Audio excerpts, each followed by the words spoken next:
Ladies and gentlemen, good morning. Welcome. Today, class number 2, Sunday, Father's Day. Mr. Johan, are you a father? Good morning. Yes, I am a father. Happy Father's Day to you, sir. Happy Father's Day to Happy you. Father Day to you too. Thank you. Thank you very much. All right. Mother's Day already went over. Miss Kelly, Miss Carla, I'm sorry. Today is Father's Day only. Where are our presents, Miss Kelly? Did you bring us any presents? No? Oh my God. That's not nice. Okay. So, ladies, gentlemen, good morning. Welcome to all of you. Yesterday, we started our course. We started with our unit number 6A. So, we have basically the idea of what the passive voice is, what the passive voice is to be used, and all the aspects that require the understanding of use it and how to use it.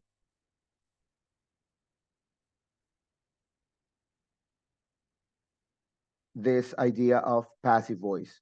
We talked about the use of by, when to use it, when not to use it. We talked about the tenses and how they change into the correct form of the passive voice. Okay. We did an exercise on reading. Okay. We worked on some aspects of reading. We talked about some vocabulary words, some ideas on pronunciation. We also went over this vocabulary part based on movies or the cinema idea. Okay. When something or a movie or a series is set in, when a movie or series or scenes are based on, and where they are shot. Okay.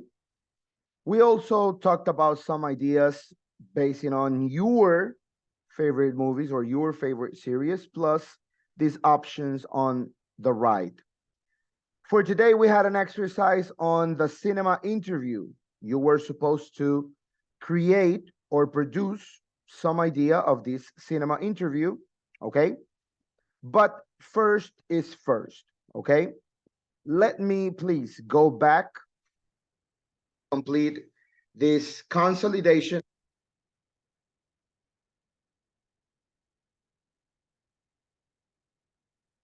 After those two exercises, we go back to the cinema interview, okay? I want to consolidate the passive voice, how to use it, when to use it, if we are all clear on it. And then we go with the pronunciation exercise, okay? Let me just move this a little so I can find the file. Here it is, okay? So we have lesson A, number 1 on the passive, and then we have a second consolidation exercise on the same topic, okay?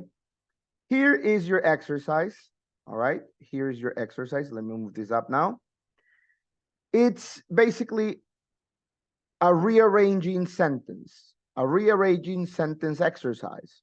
So you see all the words are scrambled, they are moved all over the place. So you will have to just rearrange the sentences. Please, we will have 5 minutes to work this one, and then we will move to the second one, okay? You can use your phone, your iPad, your tablet, your laptop, or a piece of paper if necessary to rearrange the sentences, okay? Let me all know when you're ready so we can check. Please, you may start as we speak.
falta.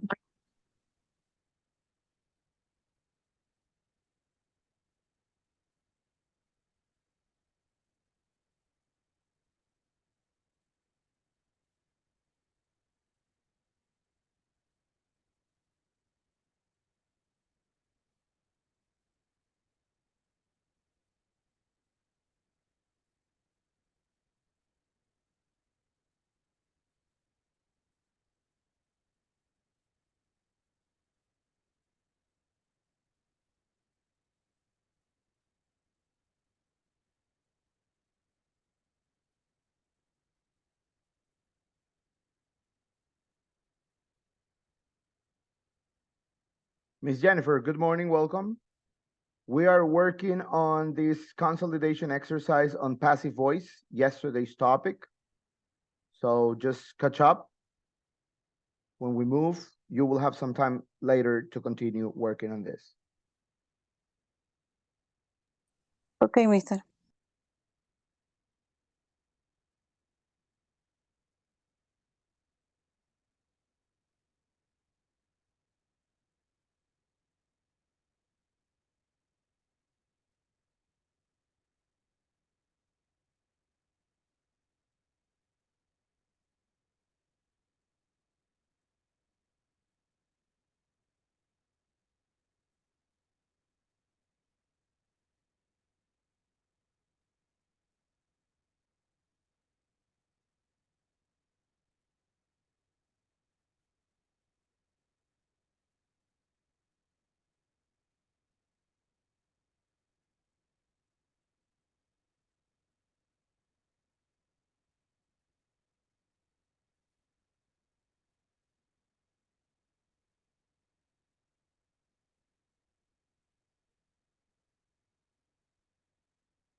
Let me know. Are we ready with this one?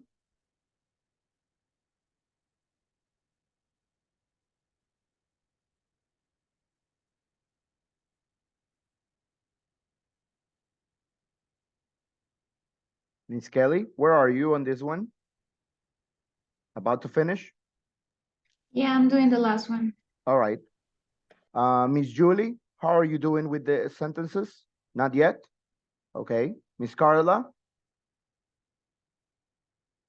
No, not yet. Okay. I will give you a couple more minutes.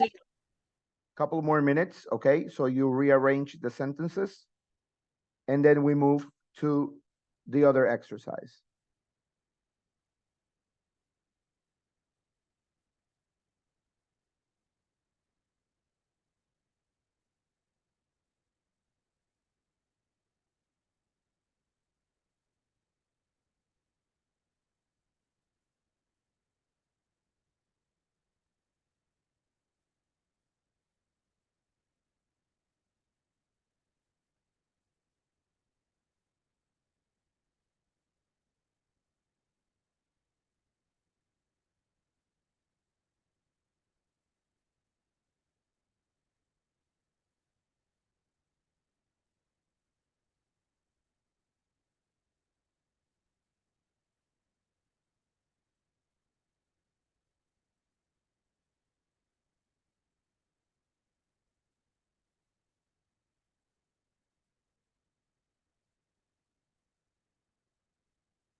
Alrighty. I will screen capture on this exercise and I will share it with you at the end of the class, okay? Or after we finish class today, so you have these extra material. Let me go back so we can select the second exercise. This second exercise, ladies and gentlemen, is not to rearrange, but it's to choose the correct answer, okay? I will give you 1-2 minutes on each sentence with the options, so you would select the right one, okay? Sentence number 1 shows the 3 options. You may choose the one you think goes there.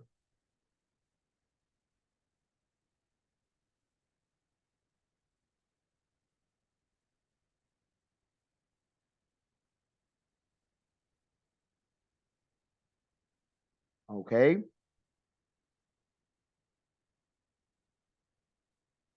For number 2,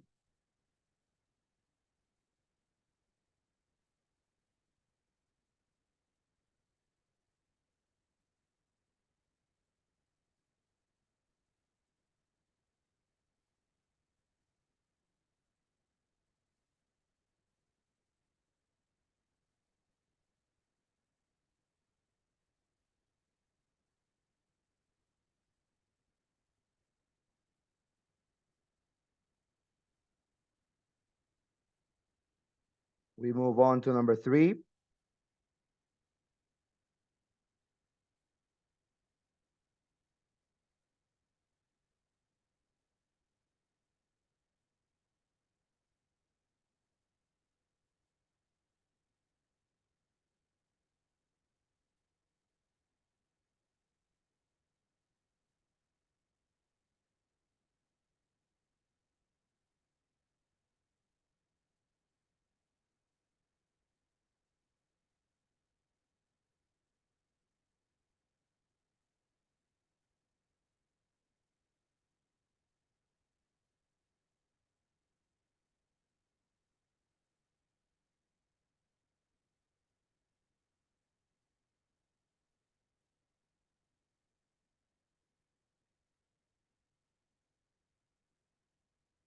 Number 4.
Number 5.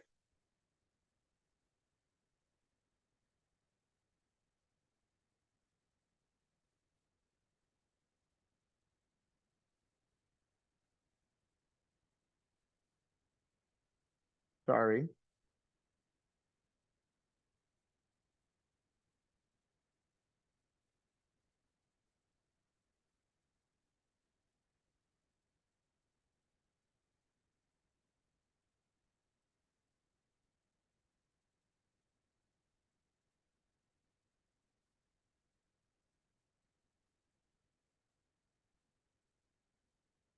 Finally, number 6, ladies and gentlemen.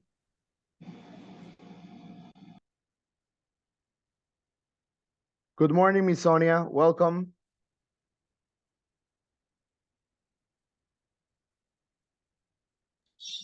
Good morning, Mister.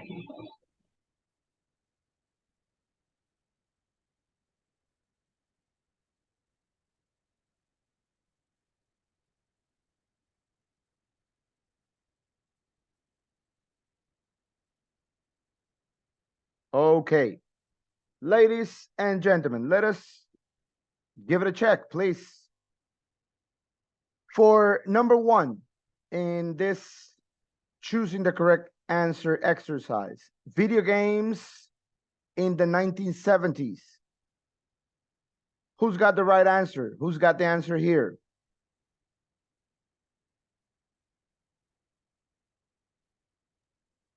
I think it's were invented. You think were invented, okay? Invented. All right. Miss Kayla, yeah, also. Let's see on the second one.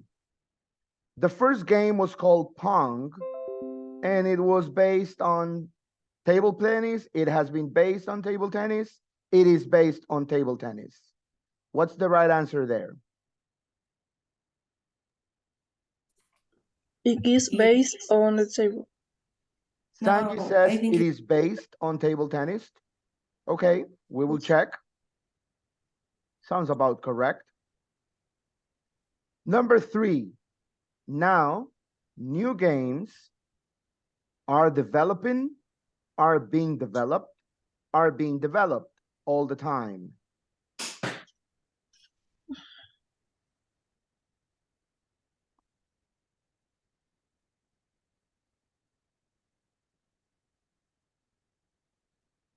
Who will take that one? Miss Anais? Miss Ana Paula?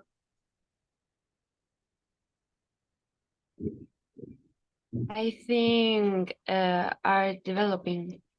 Are developing, says Miss Ana Paula. Okay, we will check. We will check. Let's go with number four. Modern games with incredible graphics and sound effects. The options are made, was made, are made. Are made. Are made. Who said that one? Yes, are made. Okay, we will check. Are made.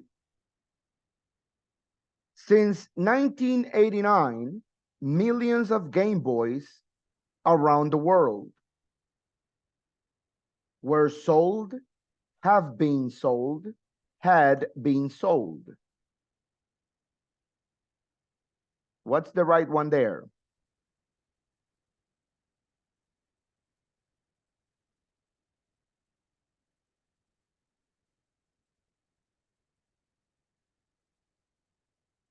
Mr. Johan, Miss Carla, options?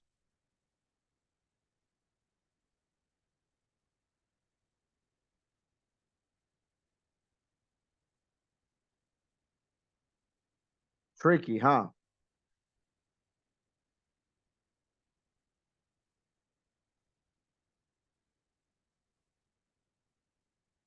Miss Kelly, Miss Sonia, options there?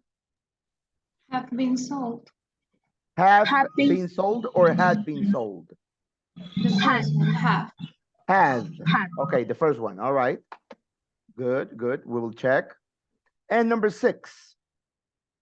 And there's no doubt that new gaming technology in the future will develop, won't be developed, will be developed.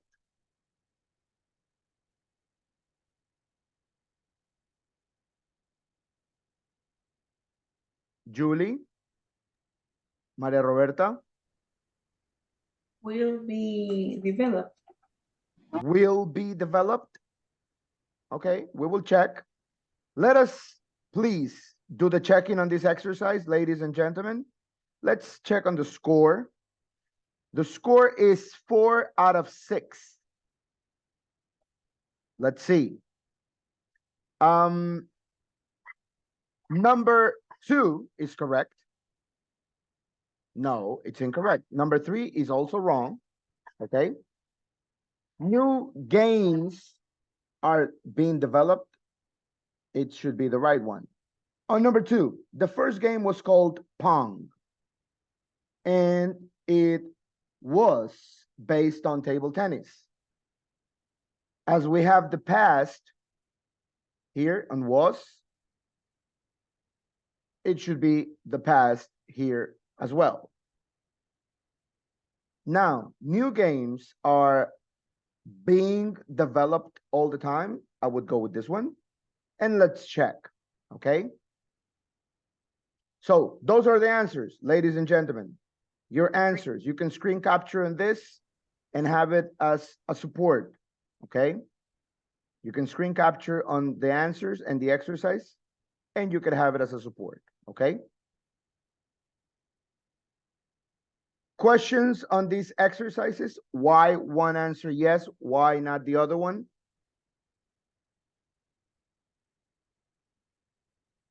Questions on this exercise? Or it's clear?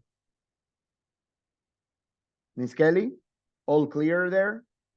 Yes, Mr. Johan? Clear with the answers? Yes, no questions? Are you sure? Okay. Let's go back to the first exercise, which was to rearrange the words, okay? So, the first one. Let me go with Miss Kayla. Could you rearrange sentence number 1 so it is correct?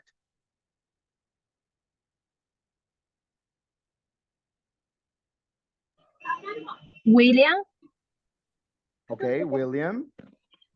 So William is the first one? No, it is not the right one. It doesn't begin with William.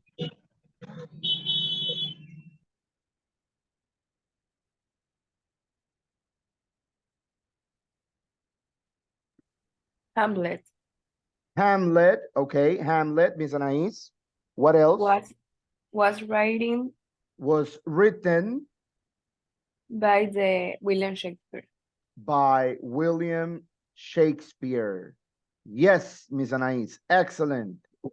Hamlet was written by William Shakespeare. Very good. Who can begin with number 2? Who can rearrange number 2?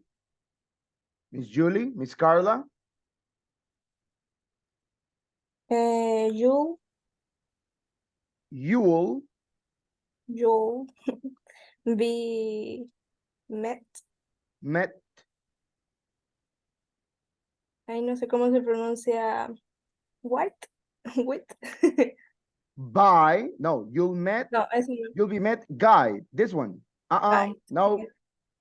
No, here it should be by your guide. You'll be met by your guide. Okay. Let's rearrange number 3. My car My car is being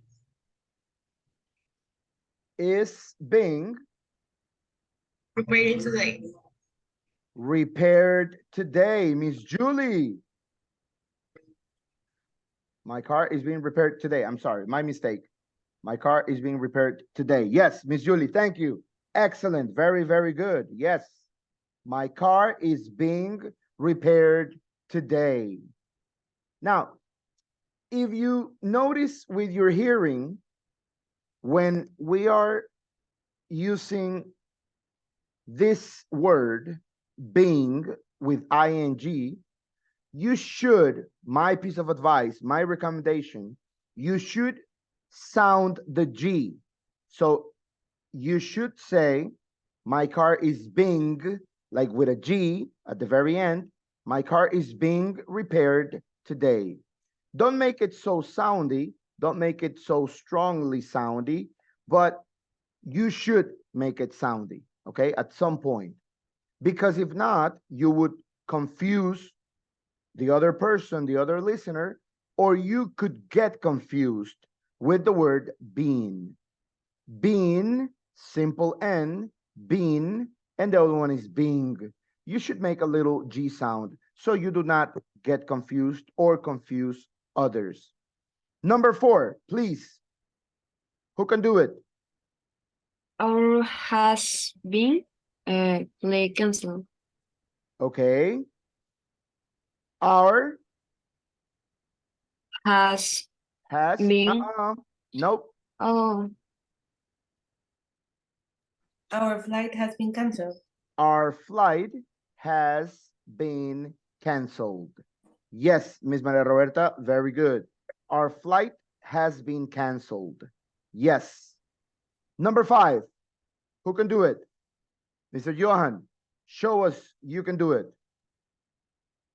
The concert was watched The concert was watched, okay? by thousands, creo que se dice.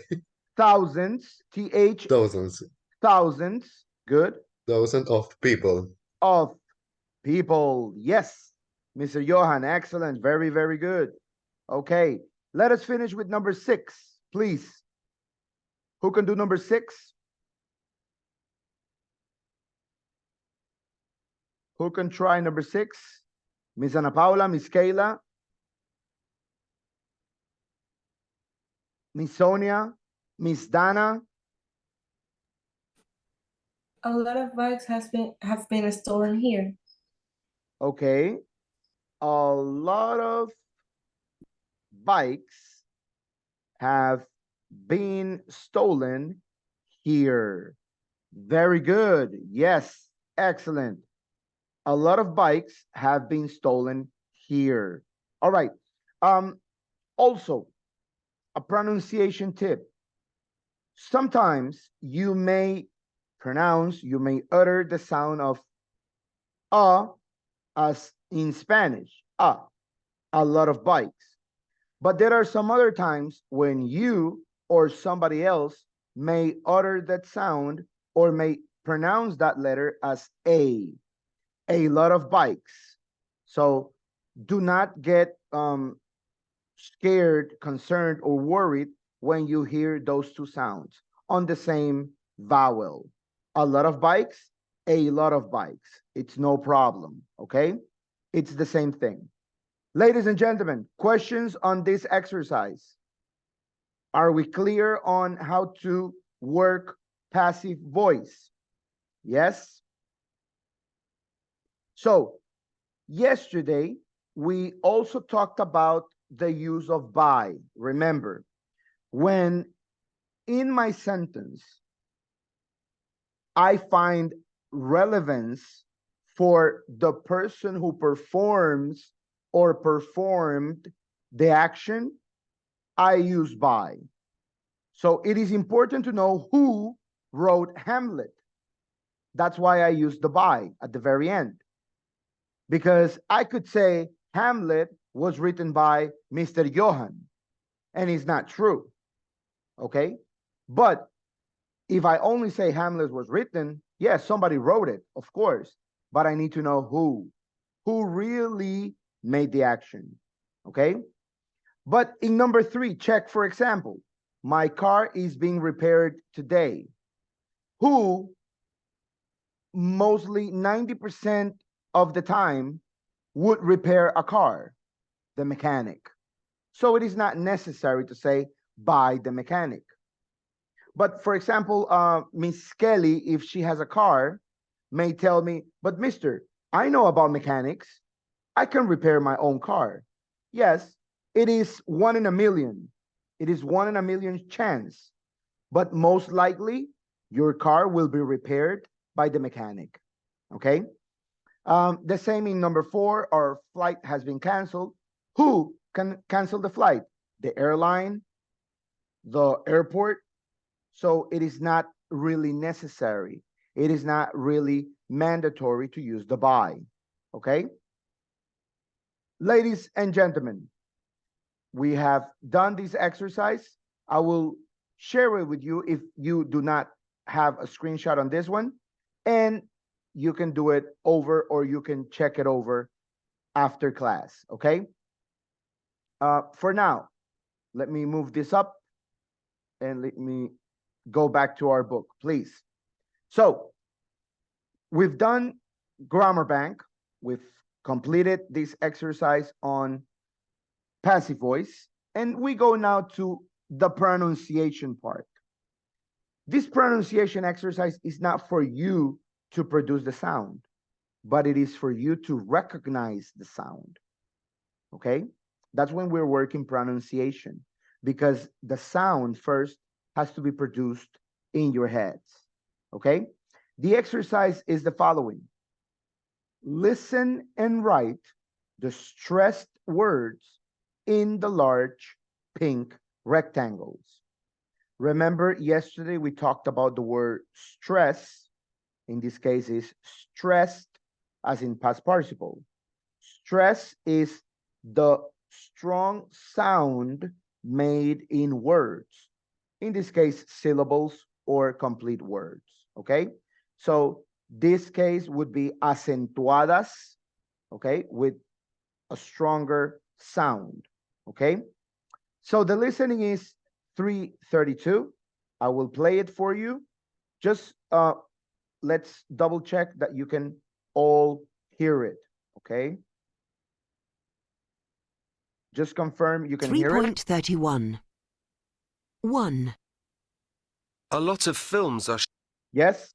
Did you hear it? Miss Julie, were you Yes. capable of hearing it? Yes? Miss Yes. Carla, did you hear it? Okay, good. So let me close this one as that was just the test. So here we are, 332. That's the audio.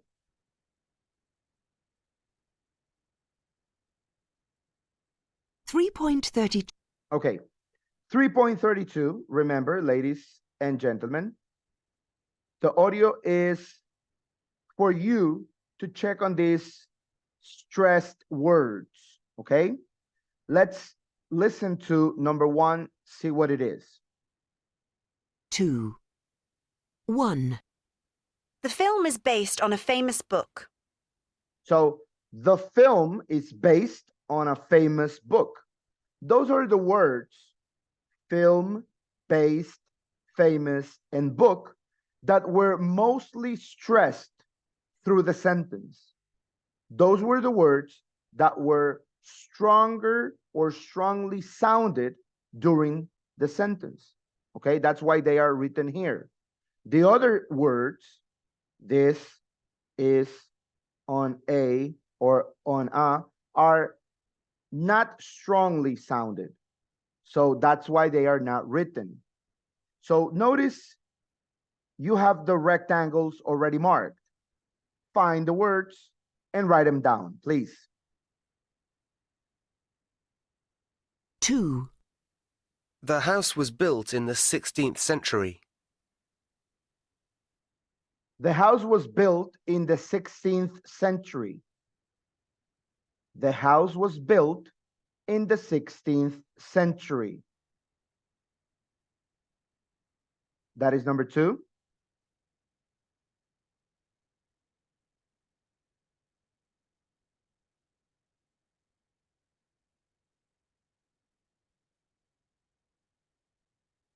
Let's go with number 3. 3. The castle has been visited by thousands of tourists. The castle has been visited by thousands of tourists. The castle has been visited by thousands of tourists.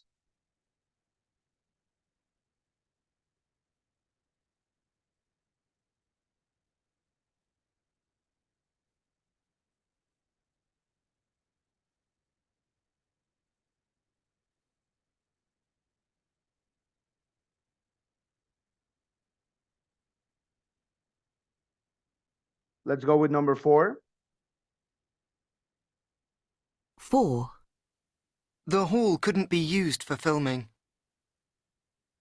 The hall couldn't be used for filming. The hall couldn't be used for filming.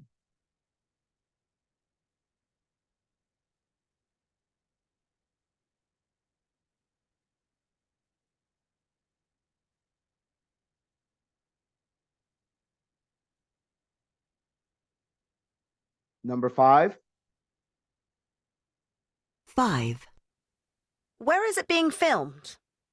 Where is it being filmed? Where is it being filmed?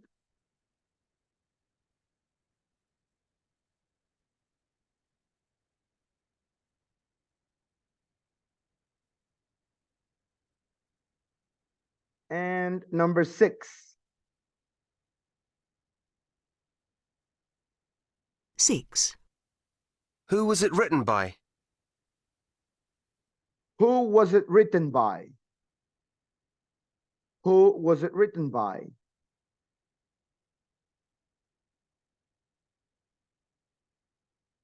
Okay. I will play it again from beginning to end. You will listen over and complete the exercise.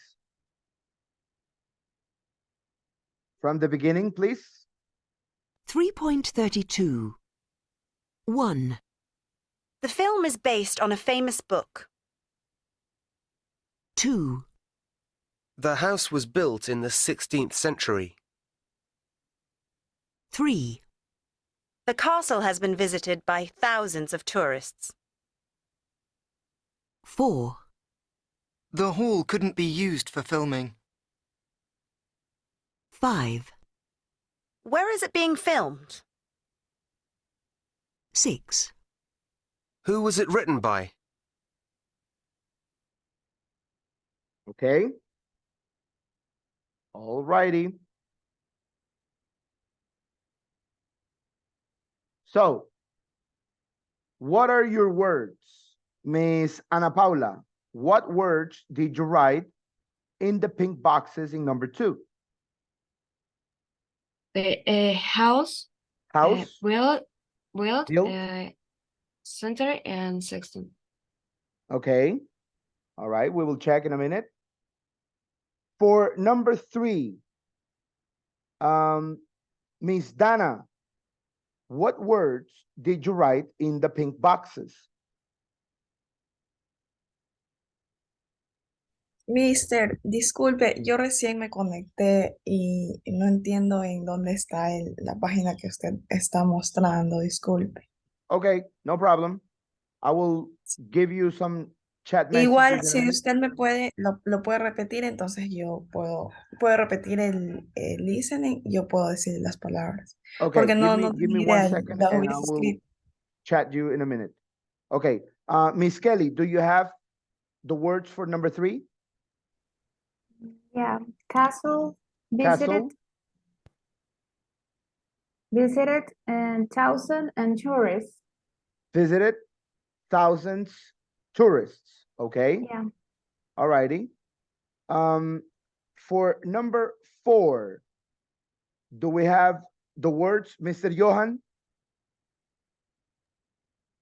Yes, how could use it filming? Okay. House could using filming. All right, we will check. We will check. Miss Carla, what do you have for number 5? Eso no tenía. Okay, you don't have it. No problem. It's okay. Miss Kayla, do you have the answers to number 5? Esa no tengo, please. Okay, no problem. Miss Julie, what about you? Third's the charm. Do you have the answers to number 5?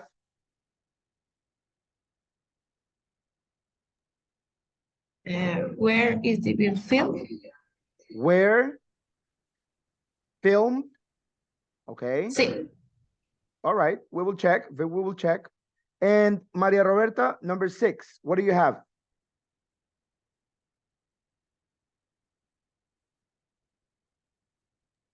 Who and written? Okay, who and written. Well. Okay, let's see on this exercise, ladies and gentlemen. Okay, let me just scroll down around here. Okay, here we go. So it's right here, 332, the answers. Film-based famous book, that was the one given. For number 2, house built 16th century. Those are the 4 words. House built 16th century. Number 3, castle visited thousands tourists. Very good, Mr. Johan. castle visited thousands tourists. Number 4, Hall couldn't used filming. Hall couldn't used filming. I think this one was yours, Mr. Johan, right? Number 4 was yours. Yeah, I'm sorry. Number 5, were filmed. And number 6, who written. Okay? Make your corrections in case you need to adjust anything on that exercise. These words, ladies and gentlemen, are the words stressed in each sentence. Basically, affirmative sentences, negative sentences, or interrogative sentences. All right? These words are the words that are stronger or strongly sounded within the sentence. Any question on this pronunciation exercise? Any idea or any question that you may have? I have one question. Yes? How do you pronounce the century? I say, for Century, example, there's 16. no. I said 16, and at the end I say like The a D. TH, of course. So Uh-huh. remember, it's an ordinal number. Okay? So you need to go with the TH. So it's first, second, third, as to express order. So when you come to after, you know, third, all of the other numbers, except 1, 2, and 3, go with TH. So it's fourth, fifth, sixth. So in this case, it's the 16th century. Okay. Yes. So, for example, if we're talking about el siglo XVII, that's the 17th century. Siglo XVIII, 18th century, and you keep going. Okay? Except on, you know, 21st, 22nd, 23rd, and then you go back to the 24th, 5th, 6th, etc. Okay? Yeah, it's kind of complex to make those sounds, but you need to adjust your tongue, your air, your lips, your general mouth into producing the sound. Because we could do it with 4, fourth, it's easy. 5th, fifth, it's easy. But 6 after the X, try to make the sound, it's kind of complicated. So 6th or 16th, that's a bit of work, but you could get to it, no problem. All righty, let's go back to our students' book, please. So we have covered this general exercise on the ideas of pronunciation, and now we go back to our first exercise that was meant for today, the interview on cinema, okay? This wasn't a piece of homework, but it was kind of an activity for you to, you know, start working on your production, on your critical production, and then your oral production, okay? Basically your outputs. When we're talking about language learning, when we're talking about English, in this case as the language being learned, we have 2 aspects. Number 1, input, which is how it comes in, and output, how is sent out, okay? So your input is your eyes and your ears.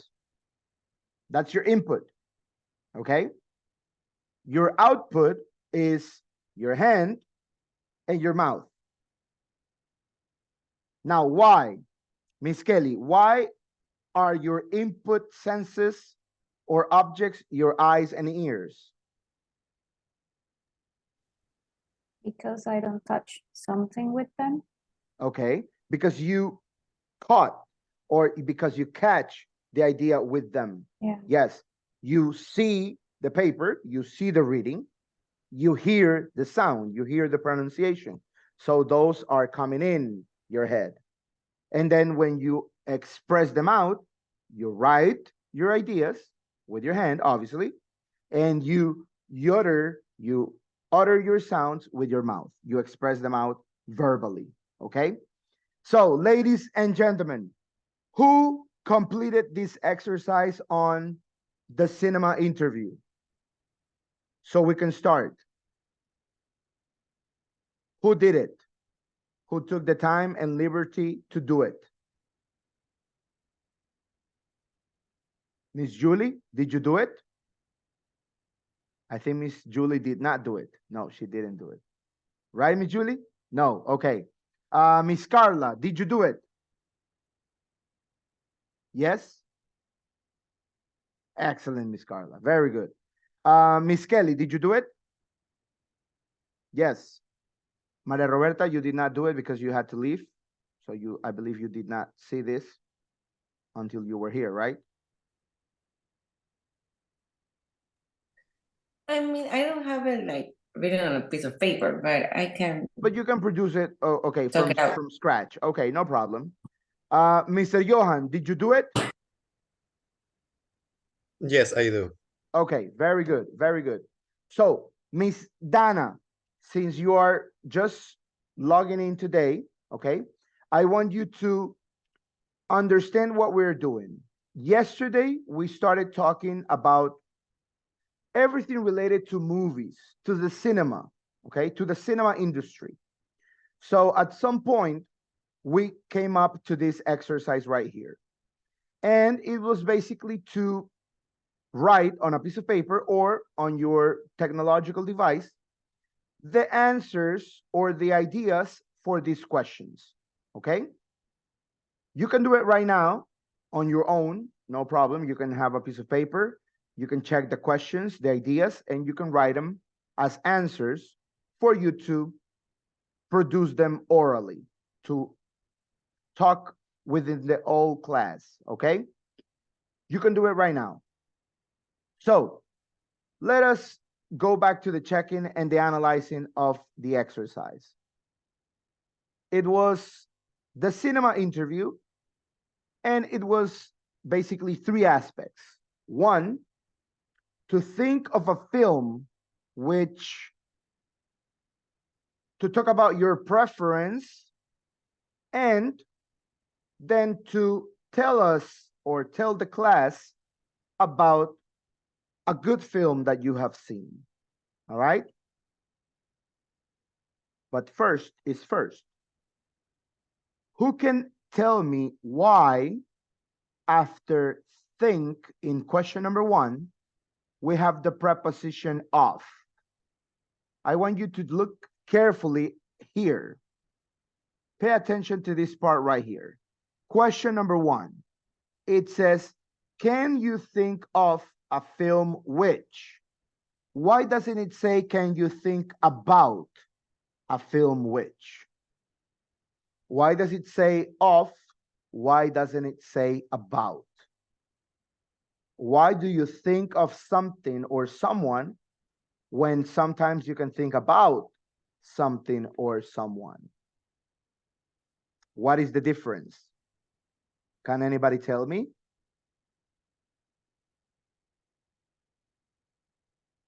I think Miss Kelly is on the way. Yes?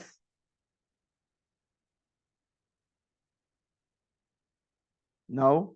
Maria Roberta, do you have any idea why in question number 1 we say think of instead of think about?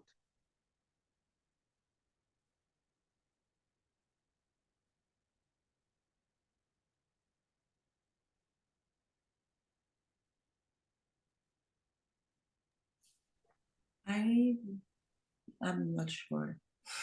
You're not pretty sure. Mr. Johan, any idea why not to think about a film instead of think of a film?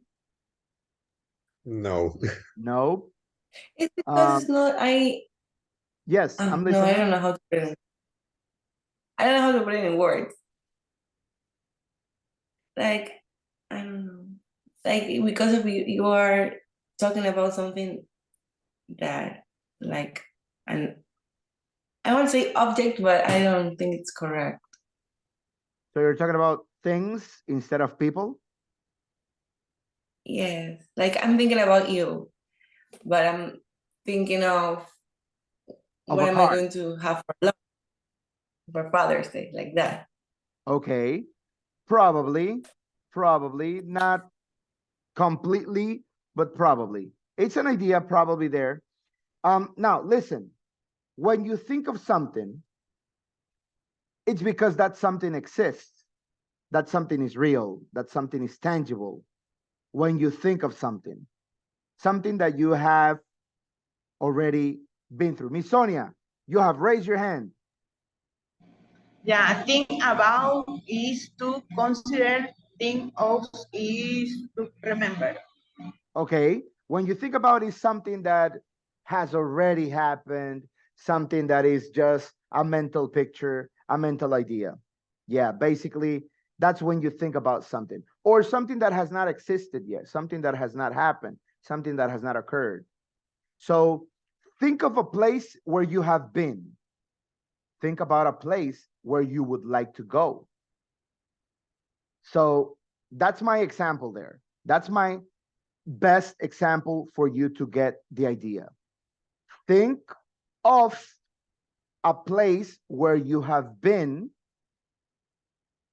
something in the past, so you have a formed idea of it. Think about a place where you would like to go. So you start dreaming, you start considering options, you start talking about pros and cons, positives and negatives. Okay, that's when you think about something.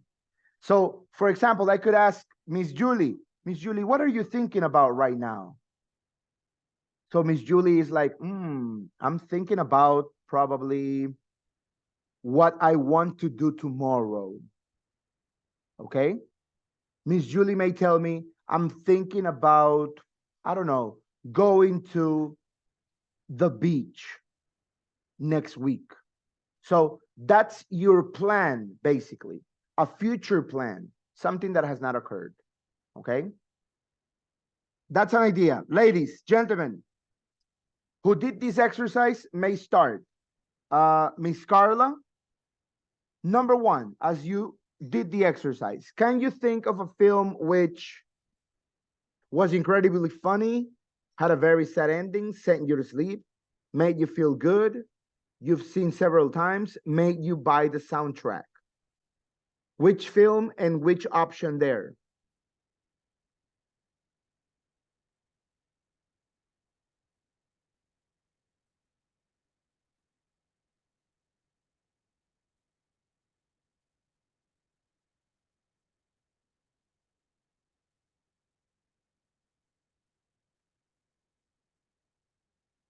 Miss Carla, yes? Sí, es que como estaba en otra cosa, no encontraba el micrófono. Okay, no problem. Ya. Voy a hablar de Rápidos y Furiosos, ¿ya? Okay, you're going to talk about Fast and the Furious, all right? Fast and the Furious is my favorite.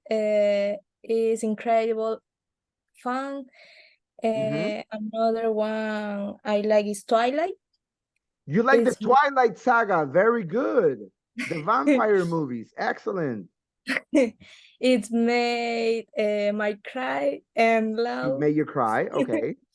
I have seen these two move many time alone and also with my family and friends. Okay, very good. You've seen the movie several times, excellent. All right, very, very good. Thank you, Miss Carla, excellent. Mr. Johan, for number two, what is your preference when talking about movies? Do you like seeing movies at home or going to the cinema? I prefer going to the cinema than see the movies in my house. Because immersed in the atmospheres, the sounds, the giant TV, screen, and maybe some movies is better to see in the cinema than in the house. For example, the movies that interesting to me that have a lot of productions, of shots, those things that value more the movie, the Very film. good. Excellent. What about the origin of your movies? Do you like American movies, foreign movies, films made in Ecuador? American films, but Okay. And when you go to the movies, Mr. Johan, do you see the films dubbed? That means, remember, changed into Spanish, or do you want to see them in English with subtitles? I prefer dub. You prefer them dubbed. All right. All right. Very good. Very good. No problem. And section number 3, Miss Kelly, tell us about a really good film that you have seen this year, this 2023. Tell us about Okay, what this kind of film it year- is, what it is based on, where and when it could be set, okay? Some stars in it. Okay, so this year I saw the movie 65. In Spanish is Al borde de la extinción. Okay.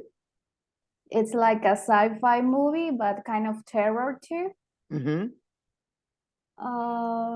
It happens on the Earth, but Okay. like 16 billion years before. Okay. Before Earth, like before the creation. Yeah, like when the dinosaurs Okay. When were dinosaurs. there. All Yeah, right. So it's when before dinosaurs were Big Bang dead, Theory and everything. kind of. Okay. All right. All right. Very good. In this movie, the director is Sam Raimi. I like that director because Okay. he directs a lot of like horror movies. Uh-huh. And the plot is about a man from another planet Okay. that travels in the space, but he crashed on Earth. But right. on Earth from 16 billion years before. Okay. So he has to manage himself right there with the dinosaurs All right. Very until he complicated. find a way to escape from that time, because he landed or crashed on Earth Uh-huh. just in time when the big asteroid hit the Earth and killed the dinosaurs. So he Oh. has like no more like 1 week until All that right. happened. And why did you like it? Because I like everything about the space, Uh-huh. and because there's Sam Raimi, so I like kind of the terror. So that is you there. knew the line, you knew the characteristics of the movie based on the director. Yeah, All right. So you knew what to expect. yeah. All right. All right. Very good. Now, ladies and gentlemen, please check on some ideas that may help us understand English a bit better. There are 2 times in this cinema interview where we see this right here. Have seen and have seen. Have seen several times, have seen this year. Why do we use have seen instead of saw or watched? Why do we use the present perfect instead of the past simple if our action already finished? Why do we use those tenses instead of the other ones? My idea, ladies and gentlemen, my idea is the following. When you start a sentence in the past, but the sentence does not finish, that means continues up to a point in the present, we have to use the present perfect. So, what it says here, can you think of a film which you've seen several times? Si yo ya la vi, no debería poner have seen, debería poner saw or watched. But why do we use have seen?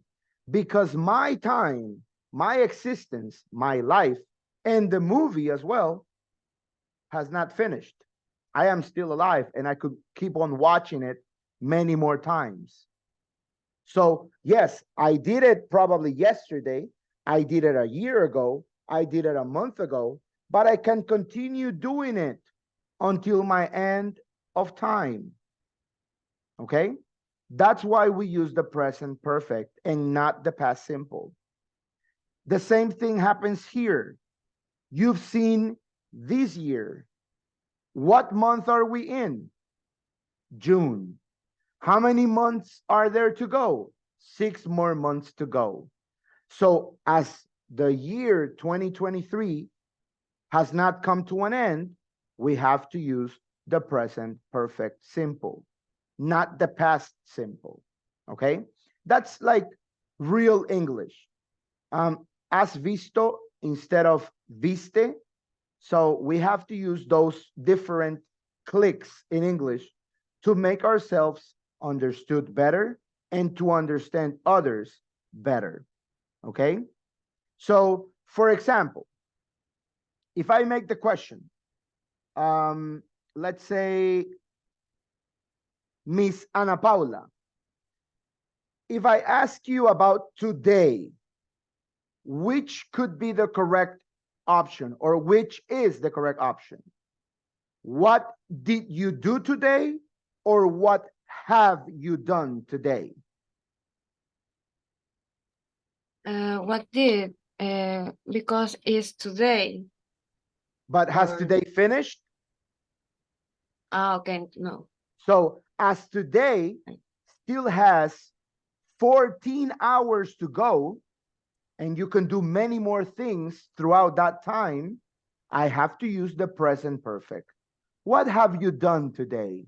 Well, today I have taken a shower, I have had my breakfast, I have cleaned my room, but because you can do many more things throughout the day, because the day is not over yet, okay? Ladies, Okay. gentlemen, very good exercise here. Remember the meaning of the word dubbed. Dubbed is what we understand as doblado to our Spanish native language or to any other language, okay? Ladies and gentlemen, we go back. We go down. We scroll down on this exercise and we come to this one. Look at the pictures, please. Look at the pictures. We have one of the most iconic movie directors of all time, Mr. Steven Spielberg.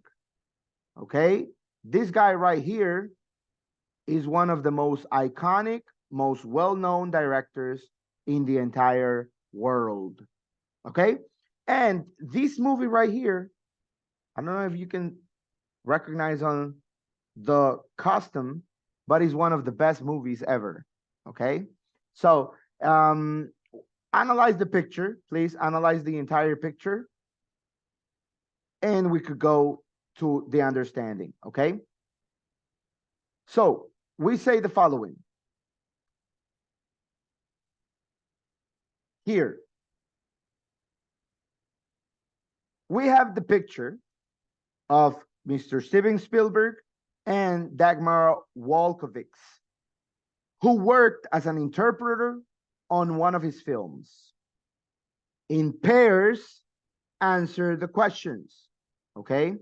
As there are just 4 questions, I won't ask you to do pairs. I won't group you up, okay? We will group you for bigger exercises, but analyze the picture and analyze the questions, okay?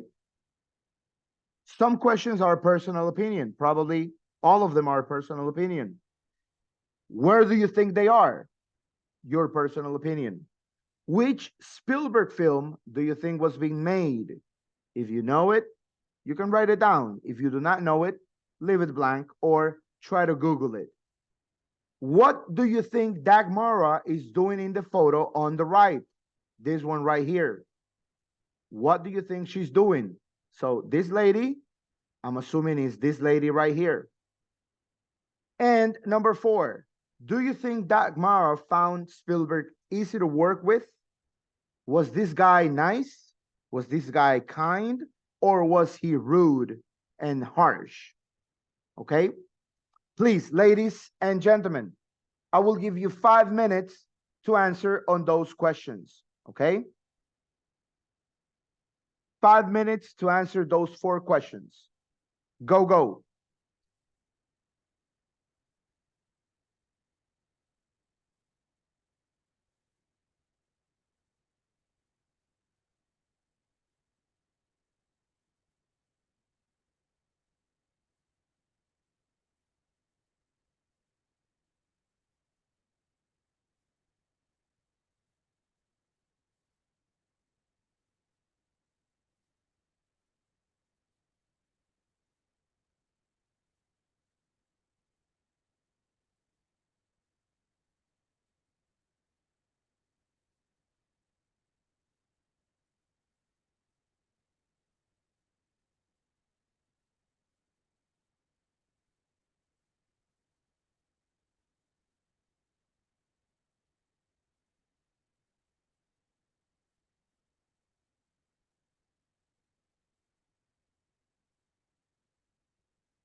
All right.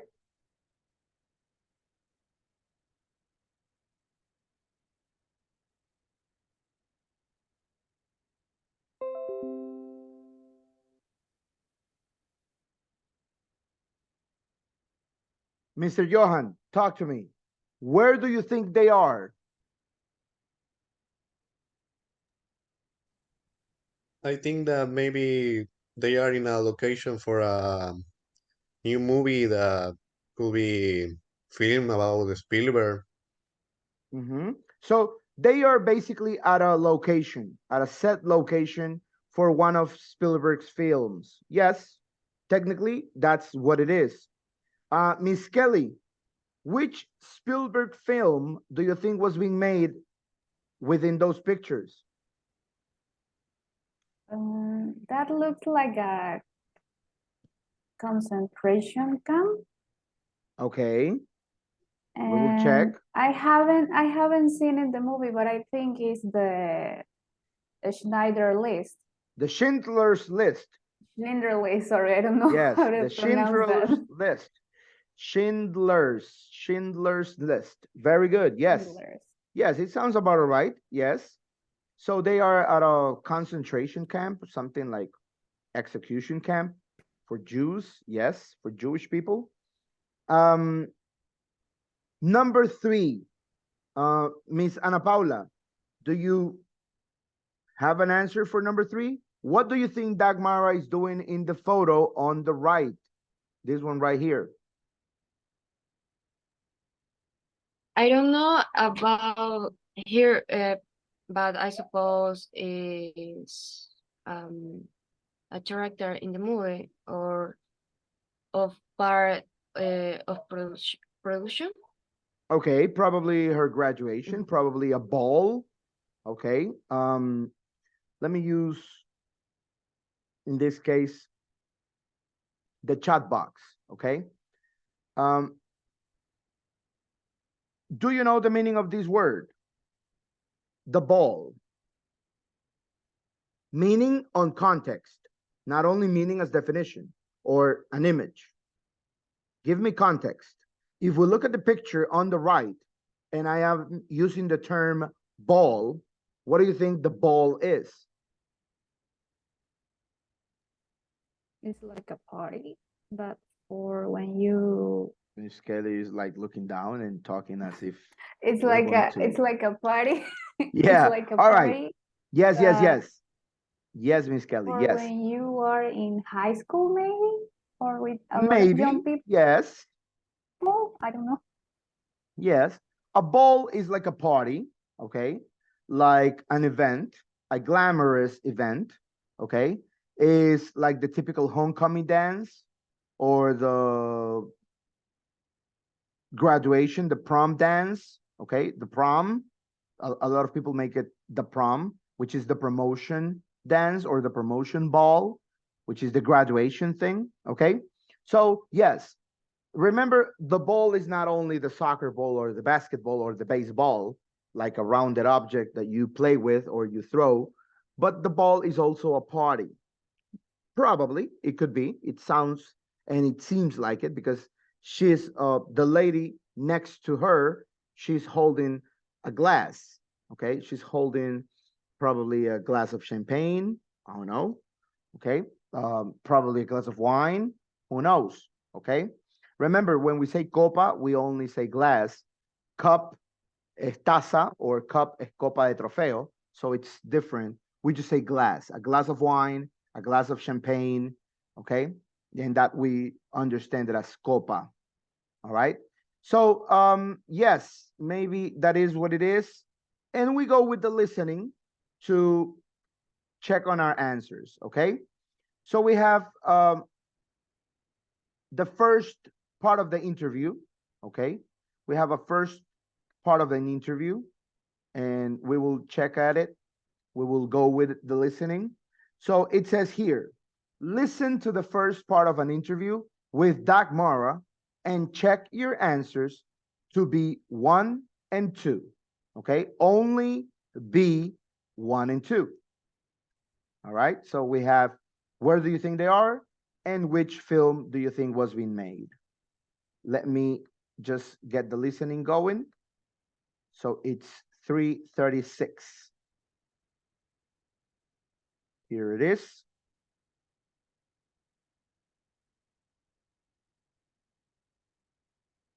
Three point 36.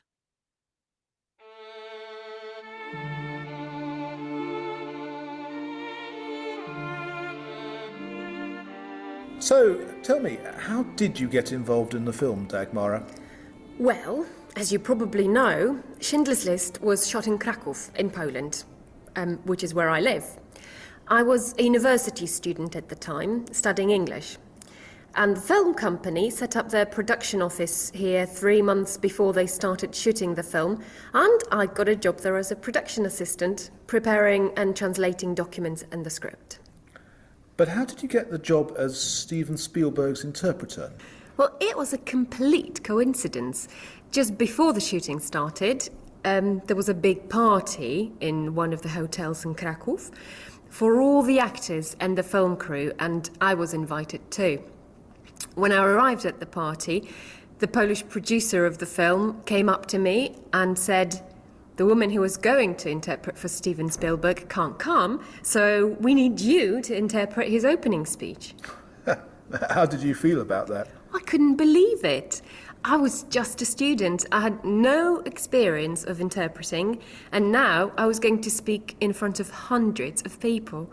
I was so nervous that I drank a couple of glasses of champagne to give myself courage. I must have done a pretty good job, though, because soon afterwards, Spielberg came up to me to say thank you, and then he said, "I'd like you to be my interpreter for the whole film."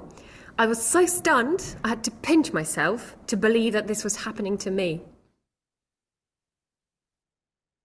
Okay. Very good, very good. We will play it again so you can get some additional ideas there. Basically, I'm using the chat box, so you please follow my ideas there. She's from Krakow in Poland, okay? She's Polish. That is her nationality. She's Polish, okay? She's from Krakow in Poland. She's talking about Schindler's List as the movie being made or being filmed. But notice she's not basically an actress in that movie. She's playing the interpreter. She's working as an interpreter. So something absolutely different. Let's listen over, please. Let's listen again. And try to follow some ideas that this lady is mentioning. 3.36.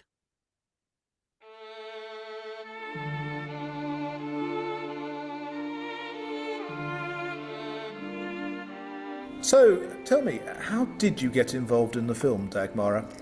Well, as you probably know, Schindler's List was shot in Krakow in Poland, which is where I live. I was a university student at the time, studying English. And the film company set up their production office here 3 months before they started shooting the film, and I got a job there as a production assistant, preparing and translating documents and the script. But how did you get the job as Steven Spielberg's interpreter? Well, it was a complete coincidence. Just before the shooting started, there was a big party in one of the hotels in Krakow for all the actors and the film crew, and I was invited too. When I arrived at the party, the Polish producer of the film came up to me and said, "The woman who was going to interpret for Steven Spielberg can't come, so we need you to interpret his opening speech." How did you feel about that? I couldn't believe it. I was just a student. I had no experience of interpreting, and now I was going to speak in front of hundreds of people. I was so nervous that I drank a couple of glasses of champagne to give myself courage. I must have done a pretty good job, though, because soon afterwards, Spielberg came up to me to say thank you, and then he said, "I'd like you to be my interpreter for the whole film." I was so stunned, I had to pinch myself to believe that this was happening to me.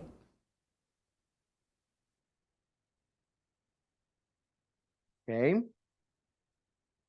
So, some ideas, ladies and gentlemen, boys and girls, men and women. when we're talking about the word involve, we have two options, like to make it a sentence, to make it an idea. To get involved or to be involved, whichever you prefer, whichever you have to use according to context and usage, it's your decision, it's your choice. However, what we need to check on is the preposition that follows. So to get involved or to be involved in, always in, okay? When you're talking about getting a job, you get the job or you get a job as, okay? Not like, as. There's a difference. Like is something imaginary, as is something real, okay? So I work as an English teacher. Miss Kelly may work as an accountant. Mr. Johan may work as an instructor because that is our job. Those are our professions, our real occupations. But if I say I work like a teacher, that means I know how to teach, but I am not a teacher, okay? So notice the differences there. When you're talking about the people working in a film, actors, producers, doubles, makeup artists, etc., you are talking about the crew. That is called the film crew, okay? All the people related to the movie, all the people working within the movie is called the crew, okay? And you give someone, yourself, courage. Do we know the meaning of courage? Mr. Johan, do you know the meaning of the word courage right here?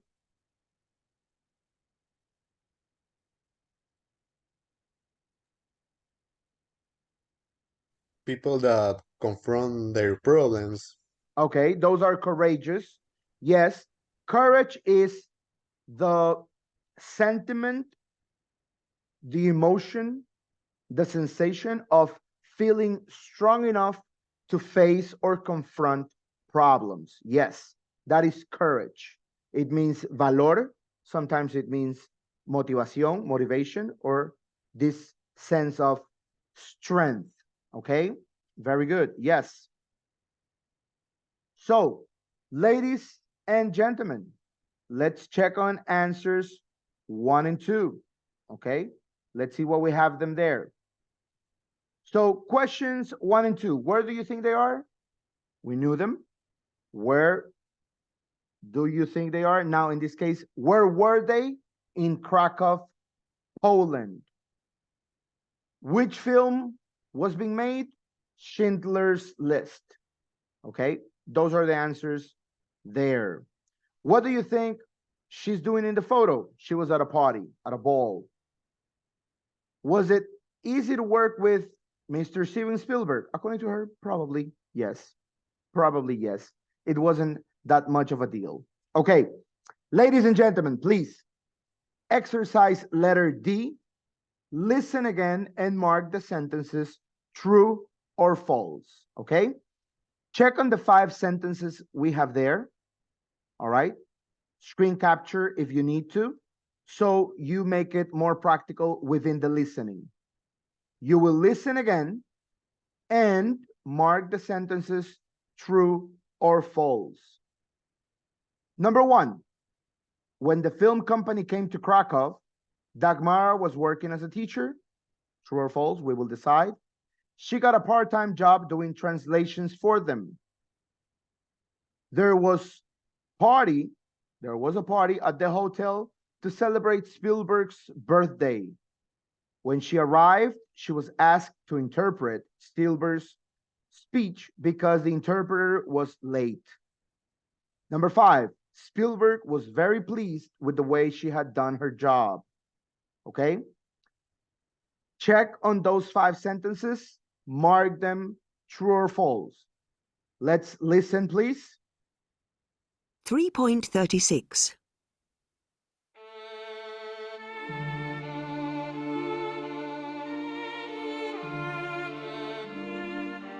So, tell me, how did you get involved in the film, Dagmara? Well, as you probably know, Schindler's List was shot in Krakow in Poland, which is where I live. I was a university student at the time, studying English. And the film company set up their production office here 3 months before they started shooting the film, and I got a job there as a production assistant, preparing and translating documents and the script.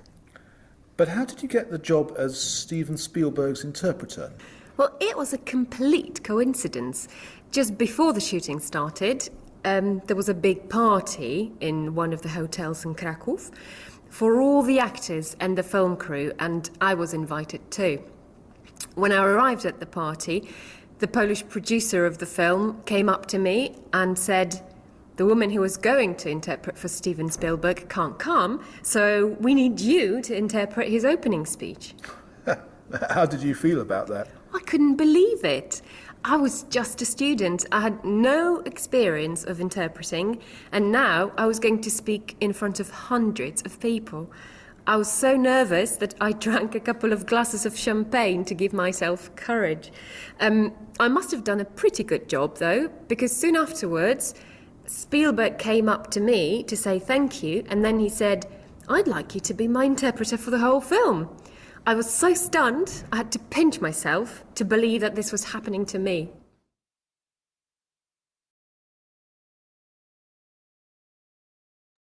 All right. Do you need to listen again, or do you have your answers ready? Ms. Dana, do you need to listen again, or do you have the answers Again, ready? please. Again, please. Okay, one more time. 3.36.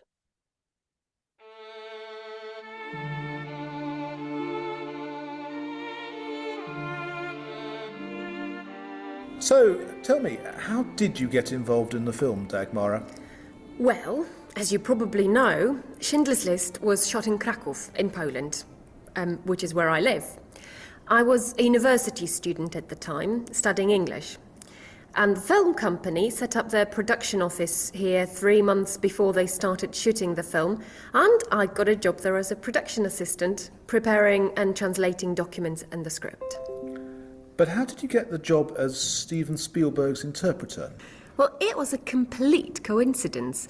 Just before the shooting started, there was a big party in one of the hotels in Krakow for all the actors and the film crew, and I was invited too. When I arrived at the party, the Polish producer of the film came up to me and said, "The woman who was going to interpret for Steven Spielberg can't come, so we need you to interpret his opening speech." How did you feel about that? I couldn't believe it. I was just a student. I had no experience of interpreting, and now I was going to speak in front of hundreds of people. I was so nervous that I drank a couple of glasses of champagne to give myself courage. I must have done a pretty good job, though, because soon afterwards, Spielberg came up to me to say thank you, and then he said, "I'd like you to be my interpreter for the whole film." I was so stunned, I had to pinch myself to believe that this was happening to me.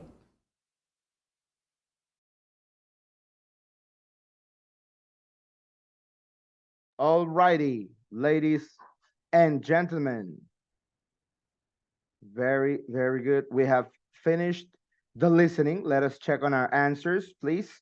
At the very end of the listening, this lady Dagmara says the word stunned. I was so stunned, I had to pinch myself. Stunned is the word in the chat box. You can see it there. Stunned means shocked. Okay? Stunned means shocked in a positive way, in a good way, surprised, very, very surprised. Okay? That is the meaning of stunned. All right? So you know it as you heard it. Okay, ladies and gentlemen, let me put this minimized. Okay, let me minimize the listening. And let us see our answers. Miss Anais, what do you have for number 1? True or false? False. False, okay. Miss Carla, what do you have for number 2? True. True, you say, okay. Miss Paola, welcome. Miss Paola, did you get the listening? Were you able to answer the sentences as true or false?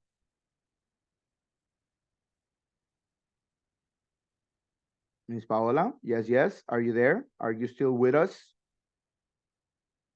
If not, Miss Paola, Miss Ana Paula, what do you have for number 3? It's false. Number 3, you say it's false. Number 4, Miss Sanji, what do you have for number 4? True. True, you say? Okay. Miss Dana, what do you have for number 5? True. You say true. Okay. We will check in a minute. We will check, ladies and gentlemen. Okay. Let us check on the answer key, please.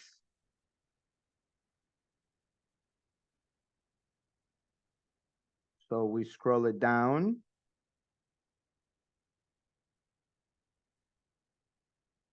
All right, let's check our answers on the listening for this true or false. It's 3:36. We go down here.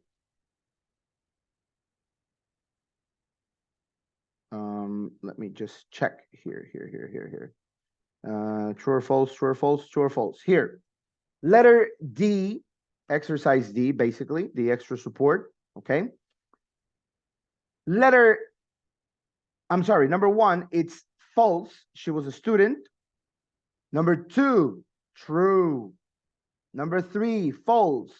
The party was for all the actors and the film crew. It wasn't her birthday, actually. Number 4, it's false. The interpreter couldn't come or did not come. It wasn't that she arrived late. And number 5 is true. Okay? Those are your answers. Ladies and gentlemen, you have checked your answers. Okay? How did you get them, Mr. Johan? How many correct, how many incorrect did you have? I have all correct. You had all correct, all right. Miss Julie, any mistake that you made? Or did you have all correct as well?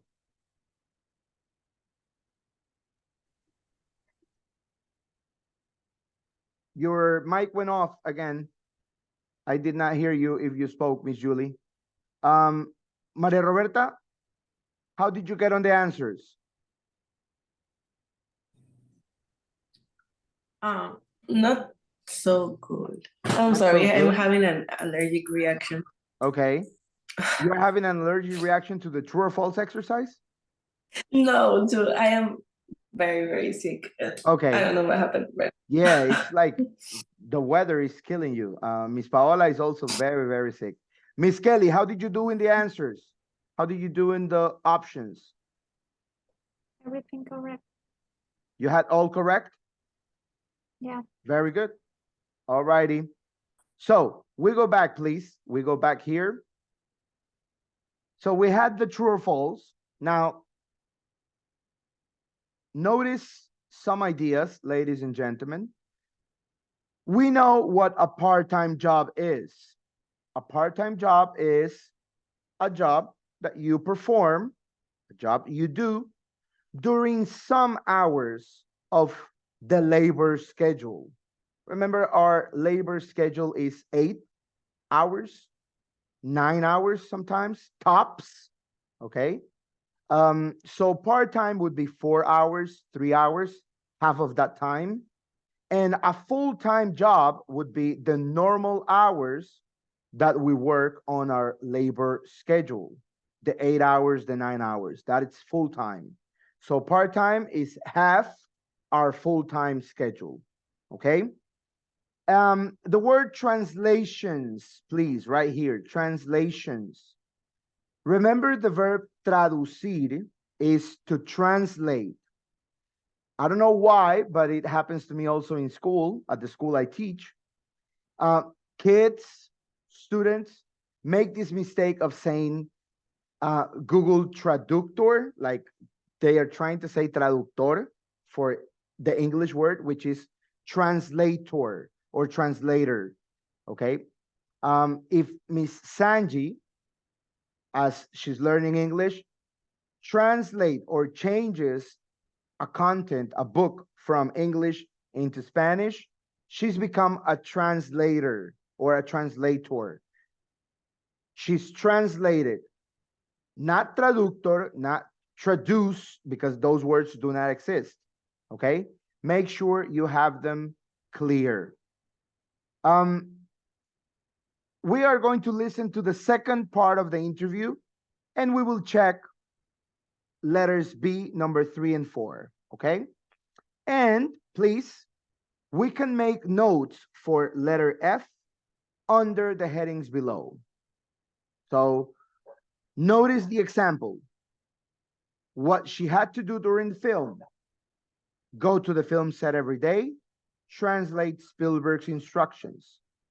So we have 5 more statements, 5 more headings that we have to make notes under. The worst thing about the job, one especially difficult scene, what it was like to work with Spielberg, being an extra, and what happened after the film finished. Those are our 5 headings. We need to make notes related to those 5 headings, okay?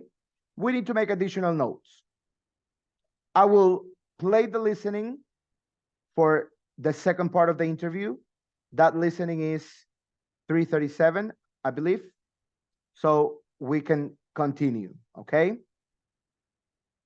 Let me get the listening ready. Here it is.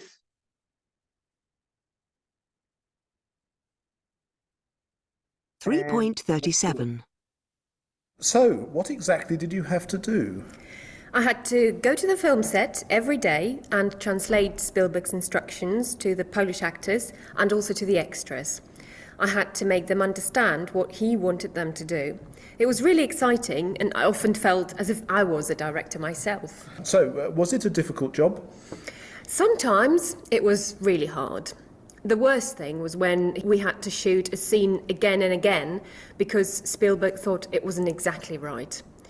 Some scenes were repeated as many as 16 times, and then sometimes I would think that maybe it was my fault, that I hadn't translated properly what he wanted, so I'd get really nervous.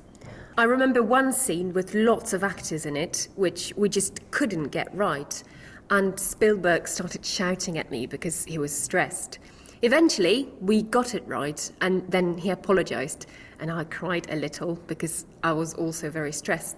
And after that, it was all right again. So, was Spielberg difficult to work with? Not at all. I mean, he was very demanding. I had to do my best every day, but he was really nice to me. I felt he treated me like a daughter. For instance, he was always making sure that I wasn't cold. It was freezing on the set most of the time. And he would make sure that I had a warm coat and gloves and things. Did you ever get to be an extra? Yes, twice. I was going to be in 2 party scenes, and I got to wear beautiful long dresses and high heels. Unfortunately, one scene didn't make it to the final cut of the film, and before we started shooting the other one, I tripped walking down some stairs and twisted my ankle really badly. I was in so much pain that I couldn't take part in the filming. And that was the end of my acting career. I still have the photos of me looking like a girl from the 40s, though. Have you ever worked with Spielberg again? Yes. A year later, he invited me to interpret for him again, this time during the premiere of Schindler's List in Poland, which was broadcast live on national television. Before that, he had also asked me to come to work as a production assistant on his next movie in Hollywood. I was very tempted and thought really hard about it, but I hadn't finished my studies yet, and all my family and friends were in Poland, so in the end, I decided not to go. Oh. Do you regret it? Not at all. I had my moment, and it was unforgettable, but that was it.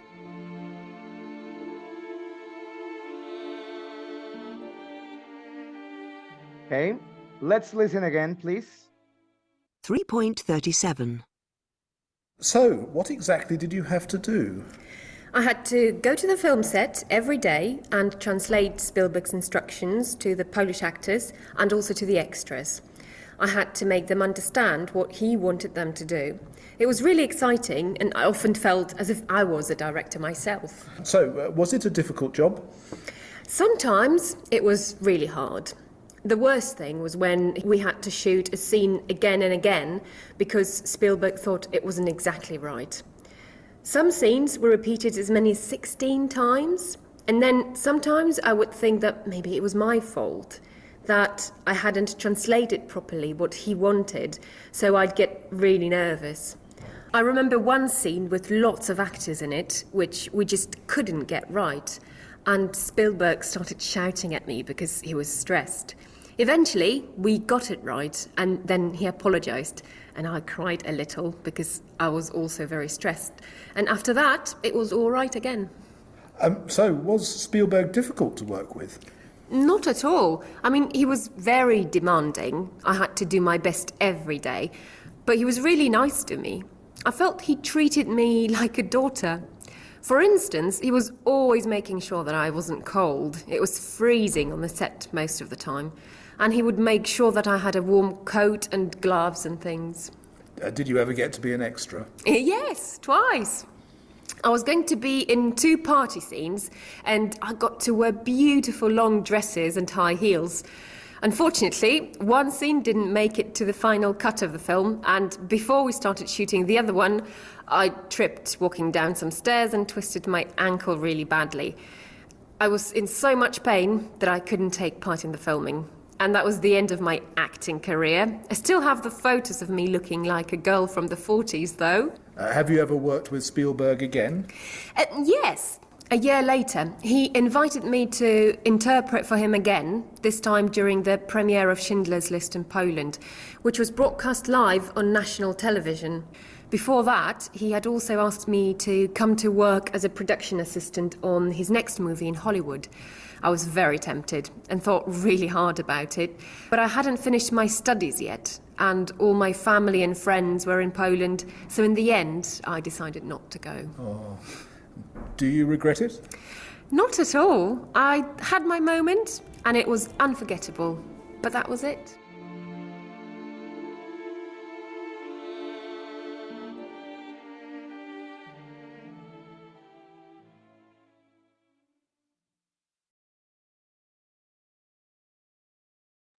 Alrighty. Ladies, gentlemen, I have shared some comments via chat box. Okay, those of you who may want to see the ideas within via chat box can do it. Okay. Are we ready with the notes for this exercise F? Or do you need to listen to the script or to the audio clip once again? Are we ready with the answers, with the notes, or do you need to listen once over? Miss Kelly? Do you need to listen once over, or you are good with your notes? I'm good with my notes. Okay, Miss Ana Paula? Are we ready?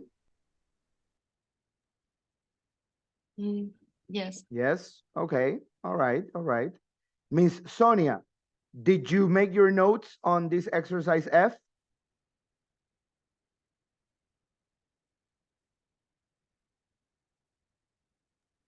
One more time. Okay, you would need to listen one more time. Okay. Miss Kayla, are you good with your notes, or do you need to listen to it one more time? One more time. Okay, all right, no problem. I will play it once more, this one last time, okay? For you to get the options, all righty? Please listen carefully. 3.37. So, what exactly did you have to do? I had to go to the film set every day and translate Spielberg's instructions to the Polish actors and also to the extras. I had to make them understand what he wanted them to do. It was really exciting, and I often felt as if I was a director myself. So, was it a difficult job? Sometimes it was really hard. The worst thing was when we had to shoot a scene again and again because Spielberg thought it wasn't exactly right. Some scenes were repeated as many as 16 times, and then sometimes I would think that maybe it was my fault, that I hadn't translated properly what he wanted, so I'd get really nervous. I remember one scene with lots of actors in it, which we just couldn't get right, and Spielberg started shouting at me because he was stressed. Eventually, we got it right, and then he apologized, and I cried a little because I was also very stressed. And after that, it was all right again. So, was Spielberg difficult to work with? Not at all. I mean, he was very demanding. I had to do my best every day, but he was really nice to me. I felt he treated me like a daughter. For instance, he was always making sure that I wasn't cold. It was freezing on the set most of the time. And he would make sure that I had a warm coat and gloves and things. Did you ever get to be an extra? Yes, twice. I was going to be in 2 party scenes, and I got to wear beautiful long dresses and high heels. Unfortunately, one scene didn't make it to the final cut of the film, and before we started shooting the other one, I tripped walking down some stairs and twisted my ankle really badly. I was in so much pain that I couldn't take part in the filming. And that was the end of my acting career. I still have the photos of me looking like a girl from the 40s, though. Have you ever worked with Spielberg again? Yes. A year later, he invited me to interpret for him again, this time during the premiere of Schindler's List in Poland, which was broadcast live on national television. Before that, he had also asked me to come to work as a production assistant on his next movie in Hollywood. I was very tempted and thought really hard about it, but I hadn't finished my studies yet, and all my family and friends were in Poland, so in the end, I decided not to go. Oh. Do you regret it? Not at all. I had my moment, and it was unforgettable, but that was it.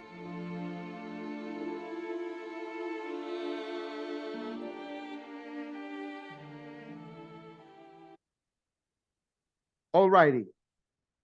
I believe we are good to go.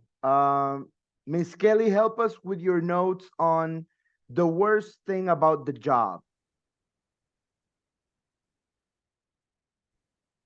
The worst thing was that they had to shoot again and again. Okay, they had to sometimes shoot 16 again and times, again. she said. Sometimes like 16 times. Sometimes very several times. Yes. All right. Excellent. That's basically the main idea there. Miss Carla, what do you have for one especially difficult scene? One especially difficult scene, what do you have there?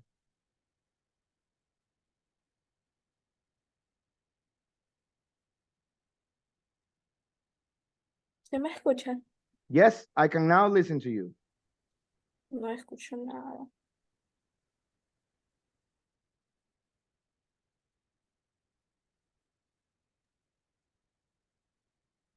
Sí, sí me escuchan. Now, yes, because your mic is on. It was kind of off in a minute.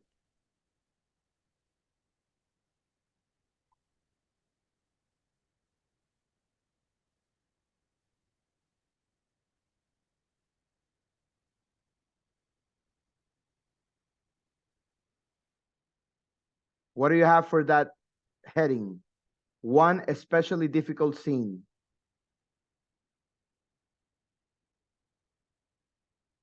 I think Miss Carla had, okay, some connectivity issues there. Mr. Johan, what do you have for that one? One especially difficult scene. I have in one scene with a lot of actor, they have to repeat it many times. That thing stress Spielberg, and he shot her, but later he apologized about. Oh, okay. All right. Valid. Yeah, the shouting, the apologies. Yeah, that was also mentioned. All right, all right. Very good. Mr. Mario, welcome. Good to see you. Hi, teacher. Hi. Sorry, Mr. Mario, were you able to follow the exercise that we're working on right now?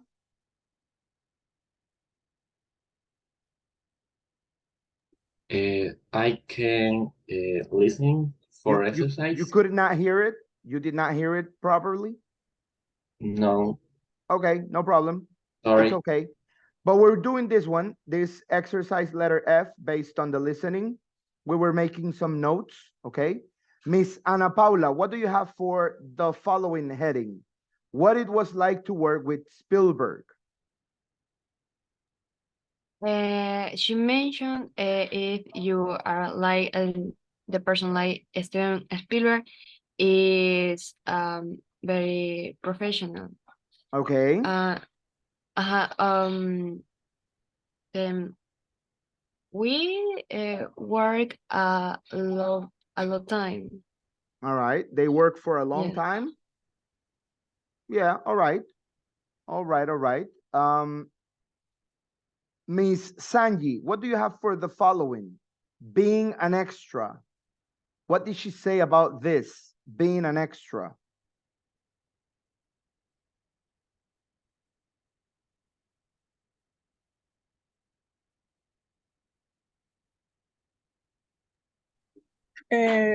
No, teacher.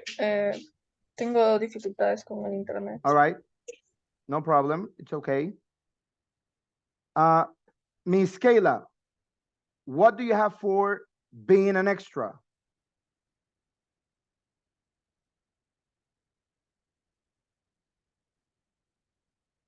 Miss Kayla, Miss Julie.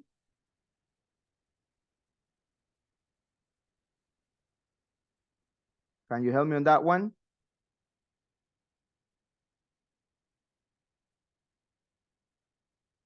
Yes, yes.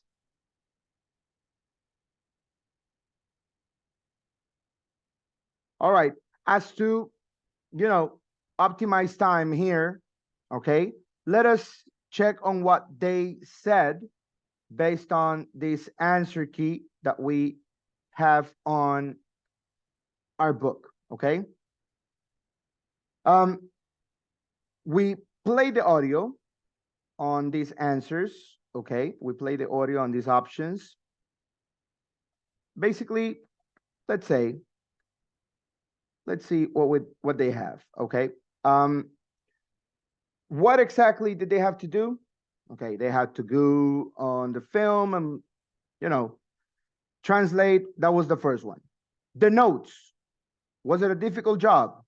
Sometimes it was really hard. The worst thing was when they had to shoot the scene again and again because Spielberg thought it wasn't exactly right. That's basically the idea there, okay? Was Spielberg difficult to work with? Not at all. He was very demanding, but at some point he was nice. He treated her like a daughter, okay? Did you ever get to be an extra? So what did she say about being an extra? That she worked as an extra twice. She was going to be in 2 party scenes and got to wear beautiful long dresses and high heels. Unfortunately, one scene didn't make it to the final cut. That's basically what they say and what she said about that exercise in particular. Has she ever worked with Steven Spielberg again? Not really, okay?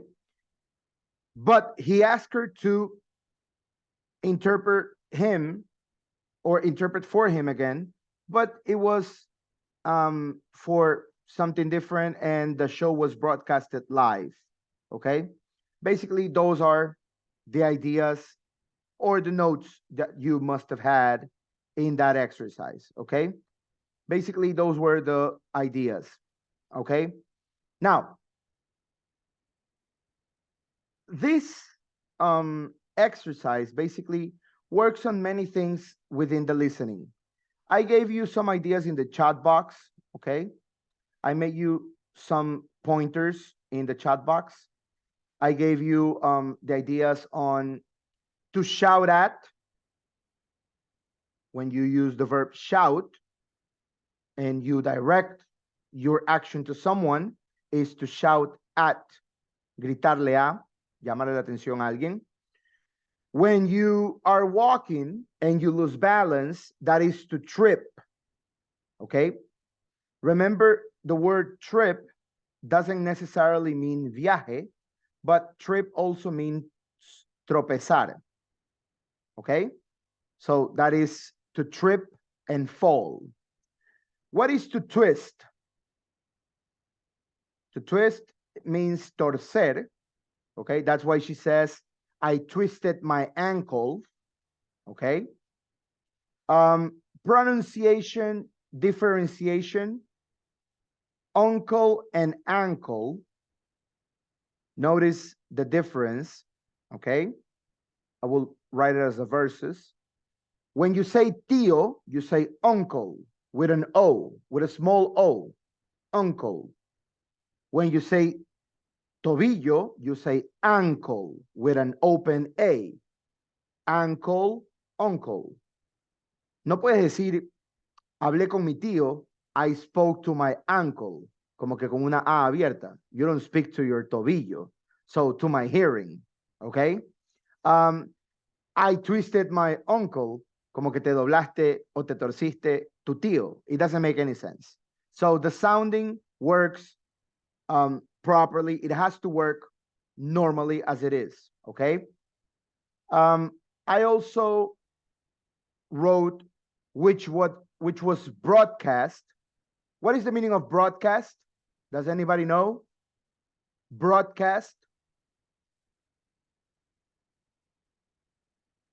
Like the BBC, British Broadcast Company, what it is to broadcast. To broadcast means to transmit, to display, okay? Transmitir, o mostrar, presentar. That is to broadcast. I was very tempted. Tempted. It's a middle P, always in the word. And do you regret it? Do you regret it? That's a question that it is always made. Si te arrepientes. To regret means arrepentir. So to regret means to repent. Okay? That's a synonym. Regret and repent are synonyms in English. Okay? Ladies and gentlemen, questions about what we have done in this page? Mr. Johan, Miss Kelly, any question? Mr. Mario, questions about what we have done? No, you sure? Miss Ana Paula, is there any question? All right. No, teacher. No, very good. Miss Paula says no via chat box. Miss Sonia, Miss Anais, Miss Julie, is there any question? No, all clear. No. All right. Goody. Perfecto. Now, ladies and gentlemen, we are going to work on this right here. The writing part of our unit, the writing part of our section 6A. You will write a film review. You will write a review of a film. Okay? Now, you will do it individually via chat box. You will start working on your ideas on a piece of paper, on your notebooks, or you can do it technologically speaking on your devices. But notice, I want some pointers fully covered. Okay? The pointers fully covered are going to be based on the cinema interview. This one right here. Okay? So, the section that we are basically or mostly talk about is section number 3. All right?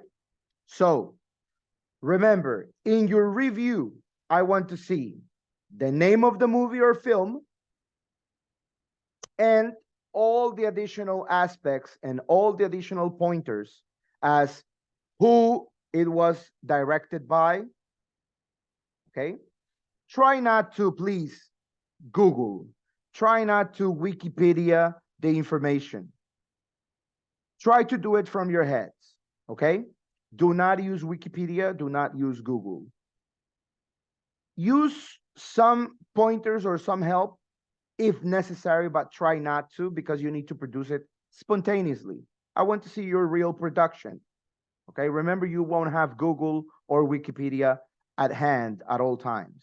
So the name of the movie or film, who it was directed by, who starred in the film, what it is based on, the plot, and the review is basically your opinion of the movie. Okay, if you liked it, why? If you didn't like it, why? Okay, would you recommend it? Yes or no? Why? The scenes that you mostly liked, that you did not like at all, why? All of those comments, all of those opinions will be on your chat box. Okay, there's no maximum of words, so you can expand yourself as much as you can, as much as you want to. So ladies and gentlemen, listen up. We will time it. It's, according to my clock, 11:08. Mr. Johan, what time do you have according to your clock? The same, 11:08. 11:08. Okay. So we will start at 11:10. And I will give you 10 minutes to adjust your ideas, to work on your ideas, and to produce them in your chat boxes. Okay? I want to see everything typed in your chat boxes. I will make the obvious corrections. Try to type slowly, not too fast, so you don't make typing mistakes, but I will try to understand your idea. Okay? There's a process in Cambridge that works on understanding the idea. So if you make mistakes, it won't be a problem as much as you make yourself understood. Okay? Any questions with the activity? Is the activity clear? Do we understand what we have to do? Yes?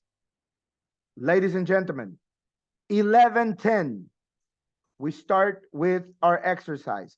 I have 11:09, but you may start it and I count it as 11:10, okay? 11:20, the exercise is over.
Teacher.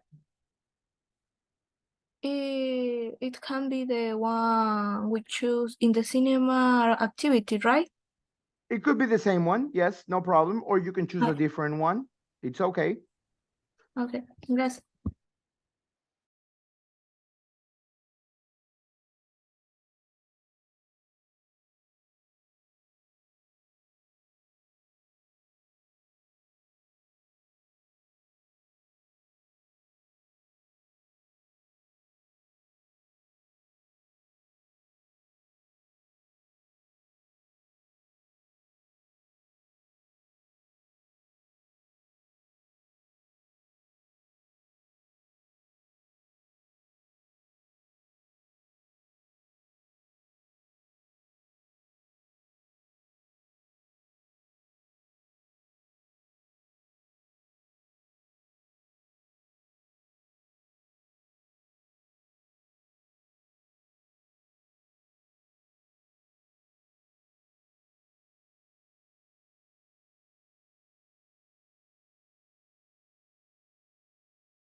Ladies and gentlemen, are we all ready? All right, time's up. 11:20. 10 minutes. Has it been enough, Miss Kelly? Or would you like some more minutes? 5 more minutes, please. How about I give you 5 more? Yeah, please. Okay. 11:25, and everyone clicks on enter for sending me your writing production to the chat box, okay? 11:25, with whatever you have, no worries. It doesn't need to be perfect as long as I can see your production, okay? Tengo una duda, teacher. Yes, Miss Carla?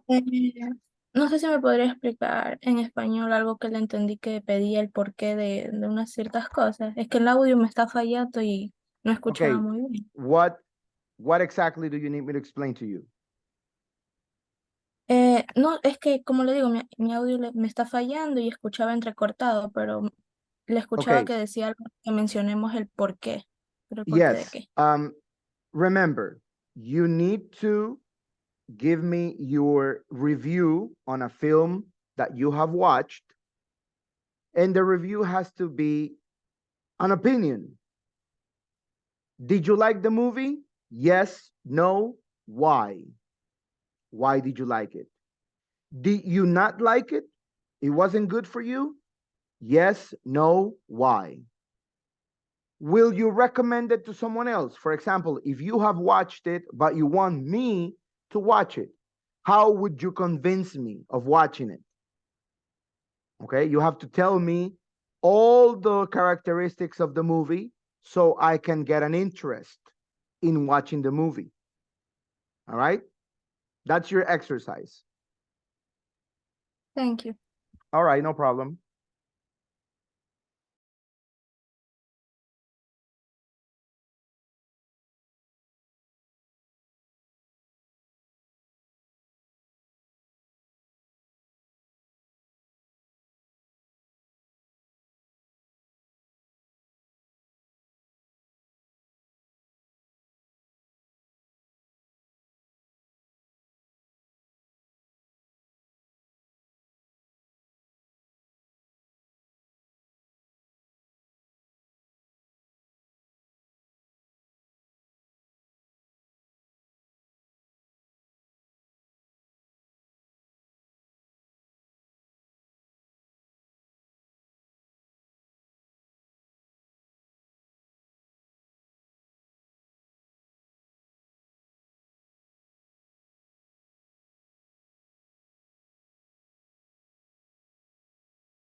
Time's up, ladies, gentlemen. Click on enter. Send me your pieces of writing to the chat box, please. Send them to me. I have Miss Sonia's. Okay.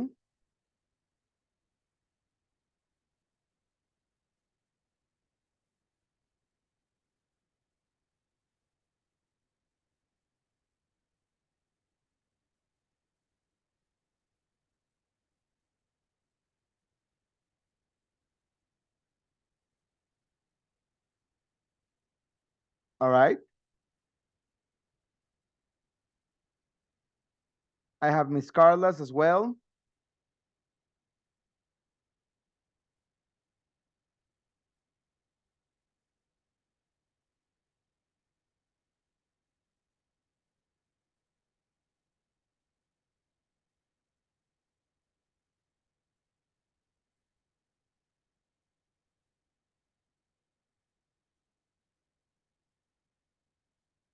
I have Miss Dana's. Yes. I have Mr. Mario's. Yeah. Guardians of the Galaxy. Marvel rocks. Yes.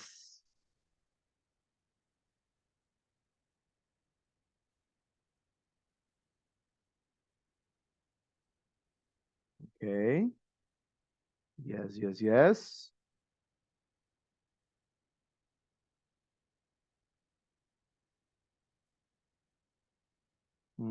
I have Miss Ana Paula's. Good.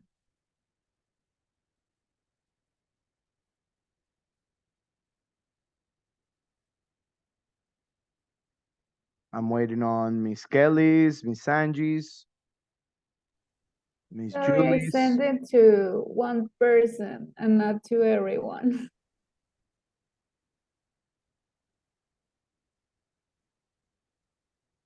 Mr. Johan. Okay, I have Juliana's. Thank you. I have Mr. Johan. Yes. All right. Guardians of the Galaxy as well. Very good. I have Miss Paola's. Very good. Yes.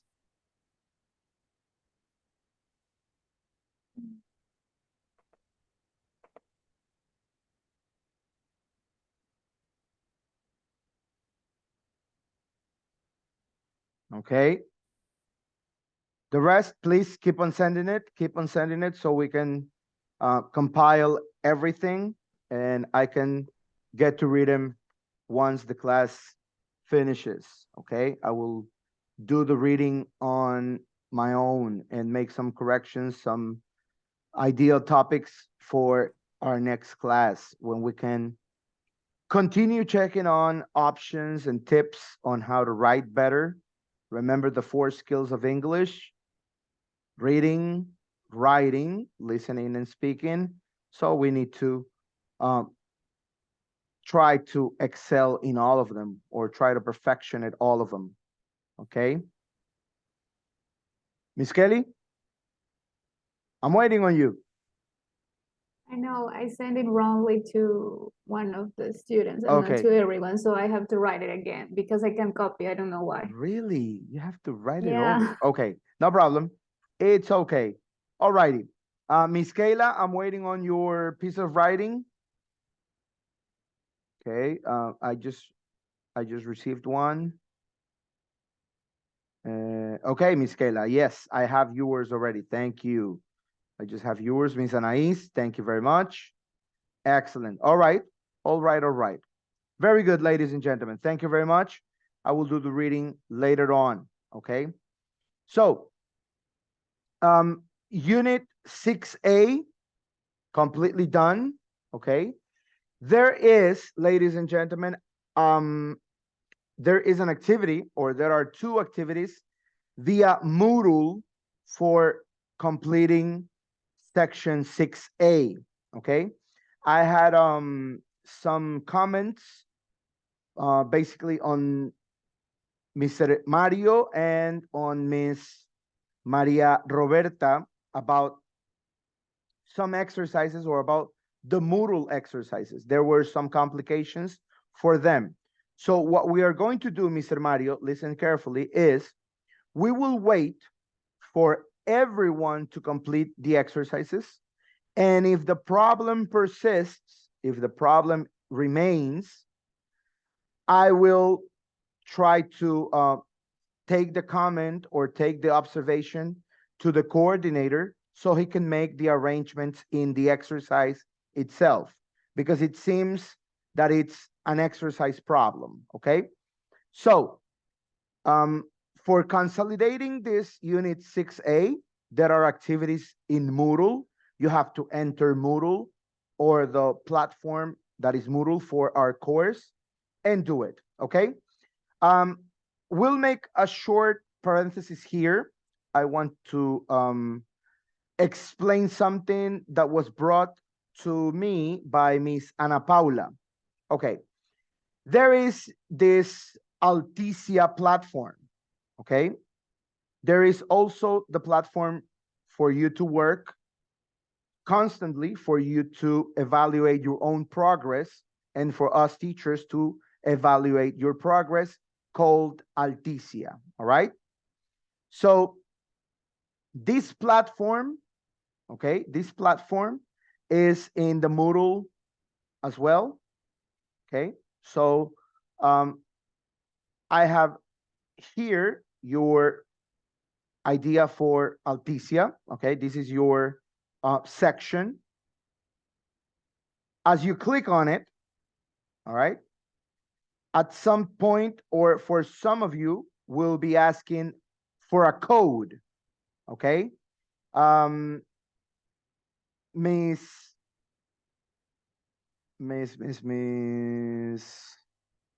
Ana Paula was asking me for the code, okay? So I will share with you via chat box the code for Alticia right now. Please check in the chat box, okay? Check in the chat box the code that I am going to share as we speak. It's 090603. 090603. Write it down, please. Write it down on a piece of paper or type it in your phones so you do not lose it. It's the same code for all students, okay? Once you access Alticia, you will have to click on some other options, all right, to continue with the setting of the platform. That is the code, 090603. It's right there in the chat box.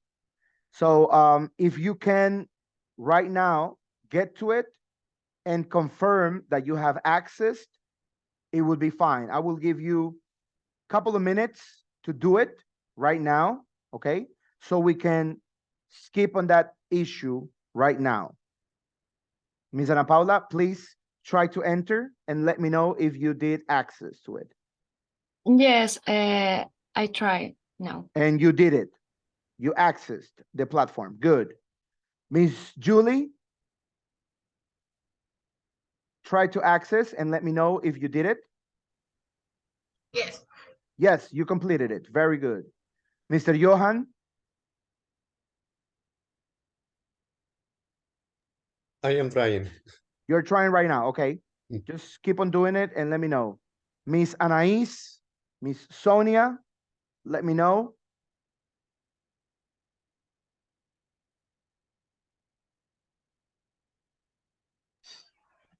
Mister, me sale 100% completado de la clase anterior.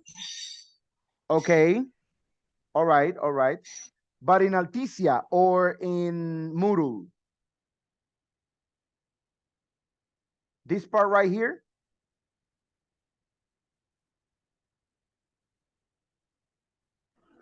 Mister, lo que pasa es que del curso anterior me sale completado, ya 100% en el B1.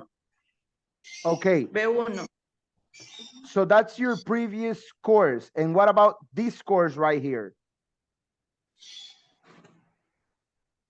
En este curso en el que estamos, no te sale ningún acceso. ¿Qué nivel es el acceso? Mister, what level do we have to choose? Because when I enter, I type the code and then the program asks me what level am I. Okay. So the question was only for the code. Let me check on the levels. All right. Let me check on the levels and I will let you know as well. Okay. Let me click on this. All right. First things first, did you all access the code? Yes, you did access the code. Let me find the level access. Let me start sending the message.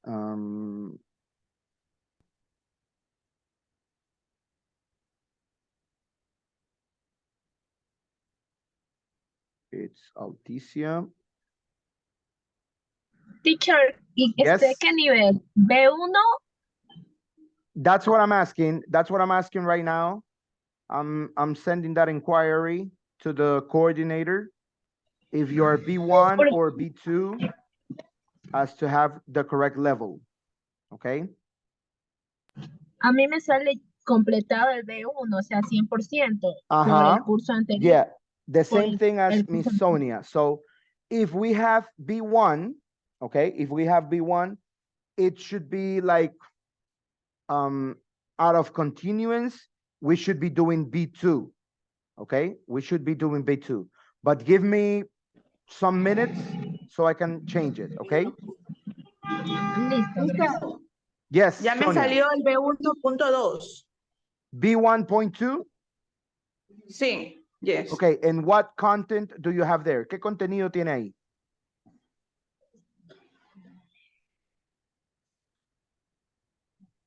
Visiting the doctor. Visiting the doctor. Okay. Can you change or modify that information? Una vez que le da clic a ese B1.2, ¿lo puede cambiar, puede retroceder, puede editarlo? No. All right. Let me check. Let me check. ya se Okay, comienza because desde cero. I'm waiting on the response. Mister, we can update. I have B1.1. You have B1.1. Yeah, but I can update maybe. Okay. All right. For that again, give me some time so I can have the answer to this question because I was only given the code. Okay. So the first thing was first to enter Alticia with the code. Now the level, I will give you the answers in no time. Let me just get the response from the coordinator. Paola says the level is B1.2. Are you Teacher. sure that is the level or you're wondering, Miss Paola? How do you know it's B1.2? You only need to update. Okay. All right. So you can try B1.2. If that is the one, we will stick to that. If we have to modify it or update it again, we will. And the platform is going to put you, okay. So Ms. Paola is sharing with everyone her access opinion or her access idea on this, okay? Try to follow up with Ms. Paola, and then if something is changing, I will let you know, okay? Via message. So this is your platform. Basically, it contains Alticia as well. So here, I yesterday made this tile visible for you. And, sorry. And there was this idea on exercises. The reading, completed with the past participle, and also which place, okay? So these exercises right here, I received some questions on Mr. Mario telling me that in one of these exercises, he could not move the words. He could not drag and drop. So for those of you who have not done this exercise, don't wait for me. So I do it myself, or I do them myself, and I check they are all functioning properly. Okay. So we avoid further complication, because Moodle sometimes messes, or sometimes is messy with the exercises. Something you do not set correct, the entire exercise does not work correctly. So wait for me, and I will also give you a message on this, okay? Because Mr. Mario is concerned that he did not get a good grade, so it could affect his overall score. So I don't want you all, the rest, to be worried about this as well, okay? So don't work on this, just have it there, and I will tell you through the week if the exercise is functional, has been modified, or something else, okay? Ladies and gentlemen, please, let us continue with our Unit 6B. Unit 6, Section B, ladies and gentlemen. We have the introduction as grammar, modals of deduction, might, can't, and must. We have vocabulary, the body, and this pronunciation idea, diphthongs, okay? It's very familiar to what we know in Spanish, diptongos, okay? I don't know if many of you remember that lengua y literatura class on diptongos, triptongos, and all those things that we did not even in Spanish understand correctly, but we have to see them in English as well. Remember, all these aspects of Spanish as a language are also seen in English and other language around the world. The name of the unit is Judging by Appearances. Judging by appearances. Please, this word right here is extremely complicated on spelling, okay? Miss Sonia, can you spell the word appearances as you see it?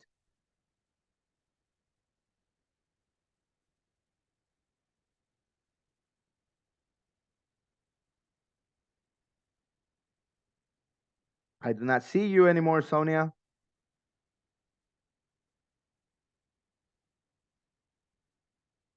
Miss Carla, can you spell the word appearances?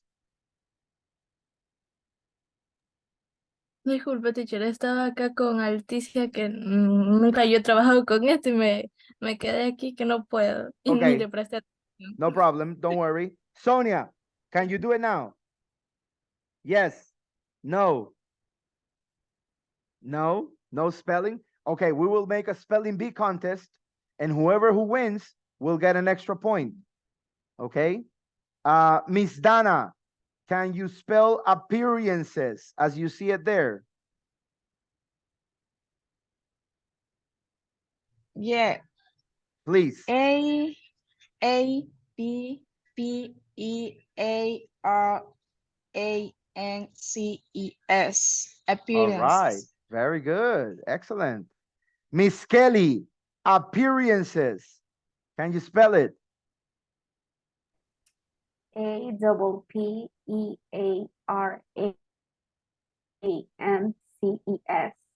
All right. All right. Very good. Let me go with Mr. Mario. Can you spell appearances? APPEARANCES. Very good. And Mr. Johan?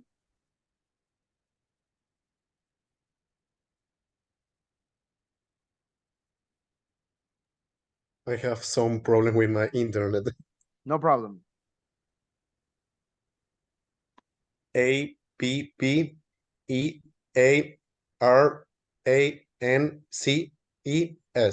Very good. Okay. So, ladies and gentlemen, just a small tip. Yes, spelling is letter by letter. But when we have this repeated letters, we can synthesize, we can simplify by saying double. Okay, so appearance, A double P EARANCE. We can, to make it practical and to make it at least easier for us spellers, we can pair them as well. So A double P EARANCES. So it goes easier, a bit faster, smoother, without mistakes, without getting stuttery, like A, and you make the mistakes because of tension or stress. Okay, now notice what it says here in the bubbles.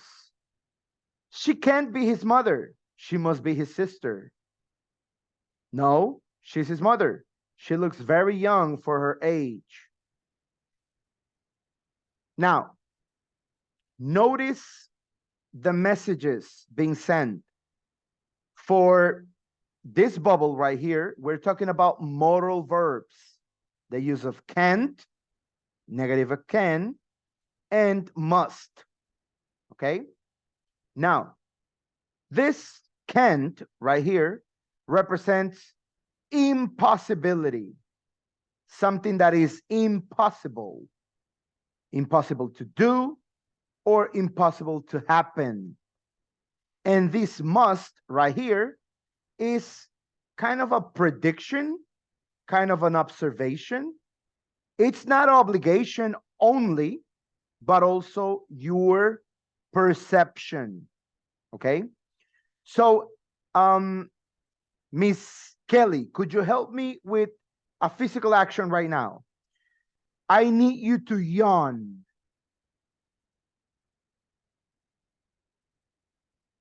Okay, so if Miss Kelly is yawning, I am assuming, due to perspective, normal perspective, that she must be tired.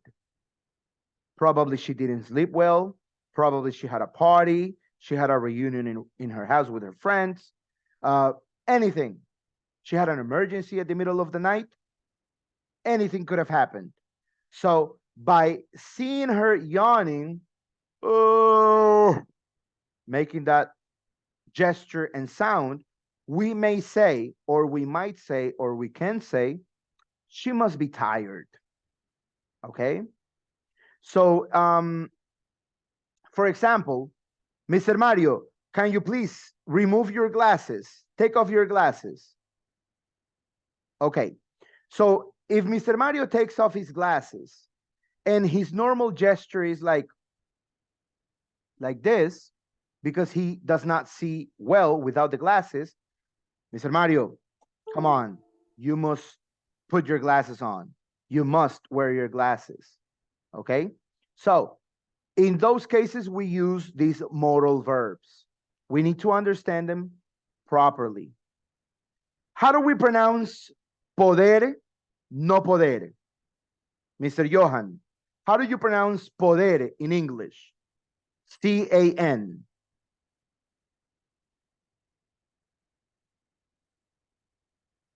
How do you pronounce the word? Your microphone should be, no, yes, up, down, no, okay. Mario, how do you pronounce poder in English? How do you say poder in English?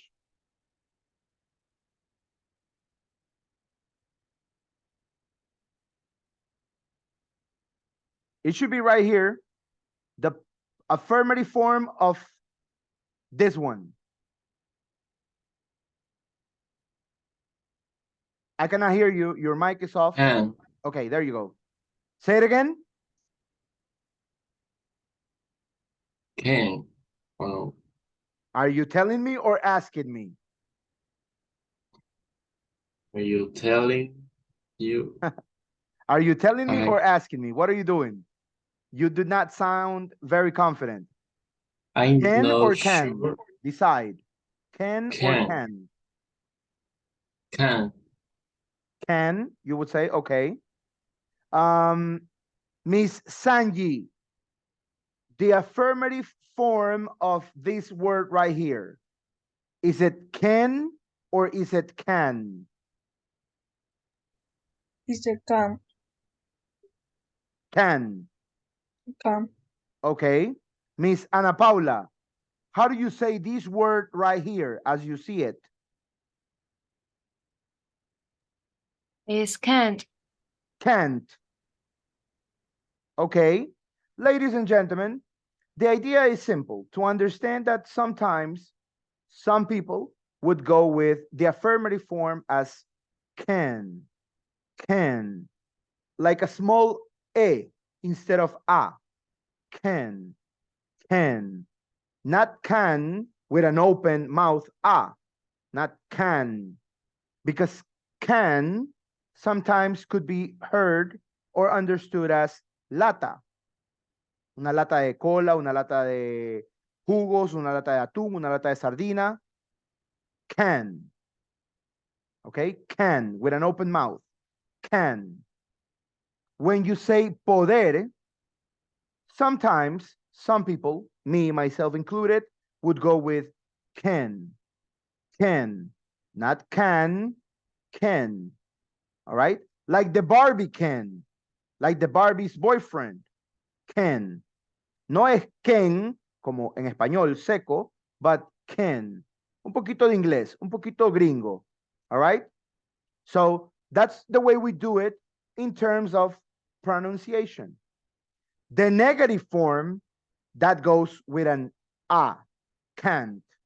So I can drive my car because I have a license and I know how to drive. I can't drive today because I'm not feeling well. I can drive, positive. I can't drive, negative. All right? This one, this second word right here. Miss Kelly, how do you pronounce this word right here?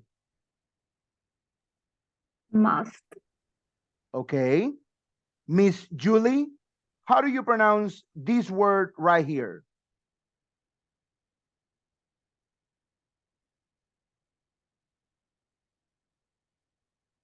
Tell me, Miss Julie.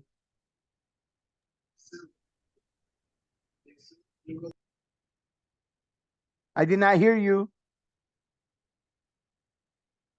Don't be embarrassed. Don't be shy. You can do it. You can do it, Miss Julie. Miss Sonia. Okay, Miss Julie is shy. No problem. Miss Sonia, can you try on this one? How do you pronounce this word right here?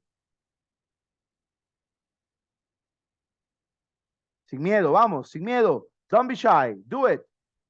Come on, Miss Sonia, you can do it. Must.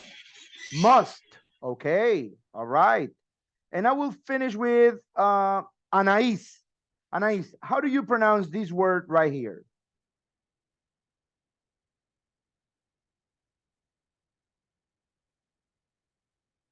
Do we have Anais? Yes? No? Maybe? No, Anais. Okay. All right, no problem. It's okay. So I stick to the two options, Miss Kelly and Miss Sonia. The word is must. Yes, must.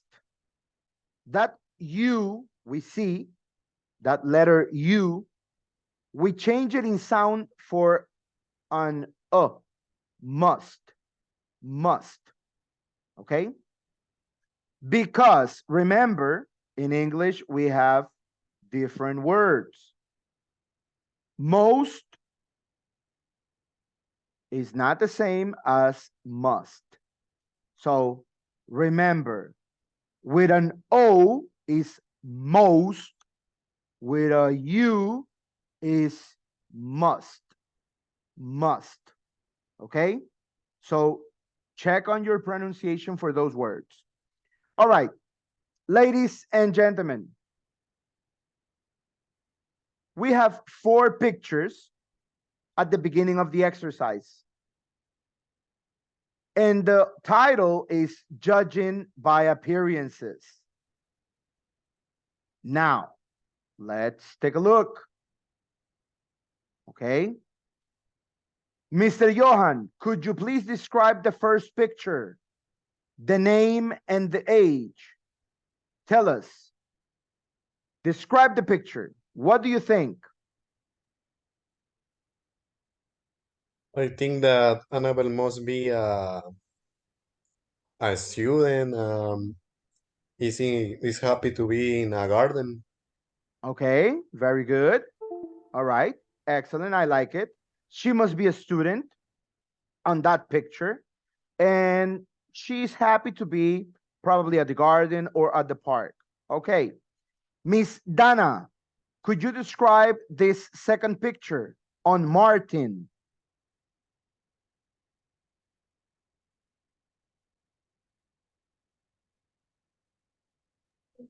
He's university student and is happy at the beach. Uh-huh. All right, very good. He must be happy at the beach and he might be a university student, according to the picture. Good. Let me go with this picture right here. Okay, the one about Sean. All right. Mr. Mario, can you describe the image? Can you describe what you see in the picture? I see with friends. Okay. We happy. All right. They must be friends because they seem happy. So they must be friends. All right. And the last one, I think, is the one being talked about in the bubbles. Okay. Notice for this final picture, it says she can't be his mother. She must be his sister. So we're talking about her and we're talking about him. No, she's his mother. She looks very young for her age. So they are not kind of look-alike in terms of ages. All right.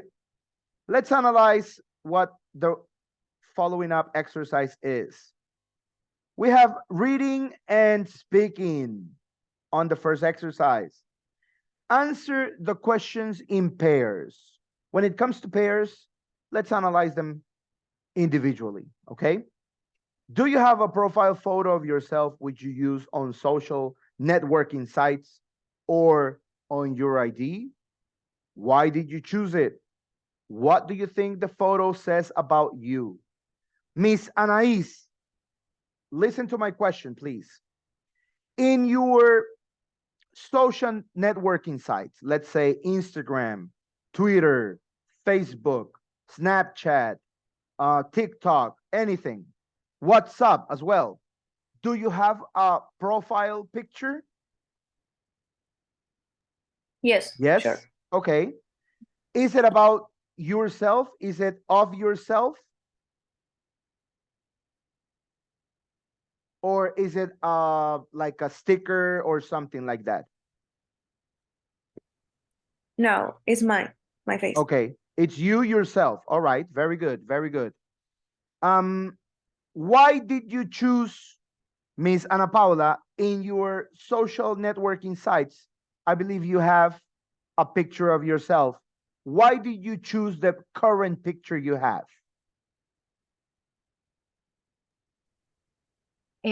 For the friends and for recognize and the For your contact friends to recognize it? on the cell phone or Instagram, Facebook, Snapchat.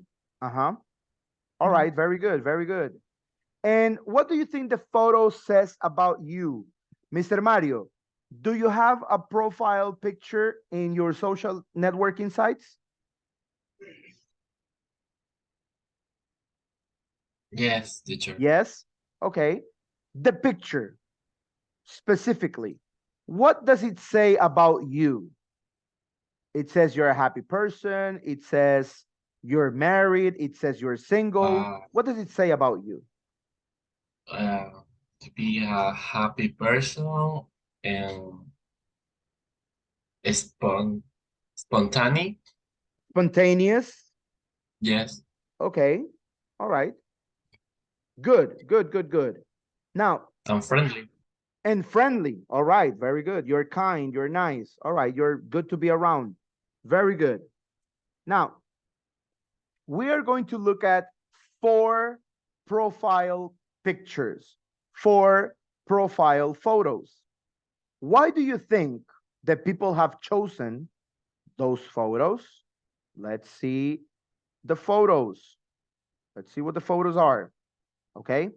The photos are the ones up. Okay. Obviously, the pictures are here. Why do you think these people have chosen these photos? What do they want to show? What do they want to express?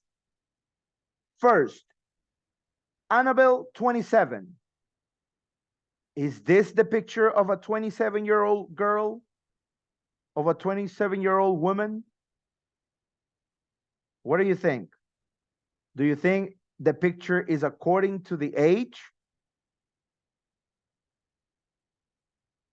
Kelly, what do you think?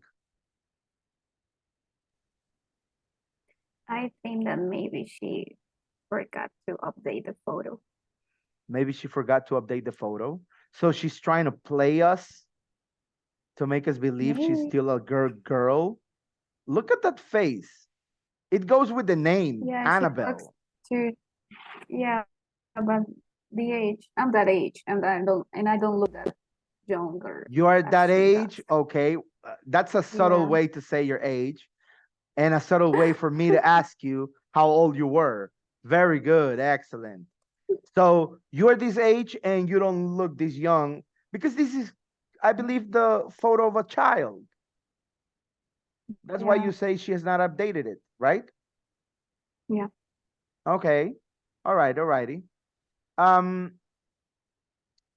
Miss Dana, why do you think this guy chose this picture right here for his profile?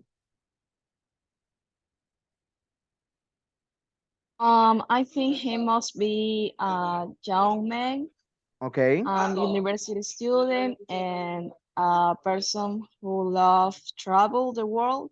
Okay, very good. And he So he loves wants the to beach. show the people on his social networking that he loves traveling around the world, as you say. Yeah. Uh-huh. Maybe he's a fun person, like Mr. Mario considers himself. Maybe he's Yeah, a fun uh-huh. person, a friendly, All and a right, he's person friendly. who like and make new friends. Very good. He would like to make new friends. Very good. Yes, Mr. Dana. Thank you very much. So, in this picture, probably the main character is the guy in the middle, probably. And why has he chosen this picture right here? Why do you think he chose a profile picture of him and 2 other friends? Why not a person of himself? Why not a picture of himself alone? Why with 2 other people next to him? Miss Sonia, why do you think he chose this picture?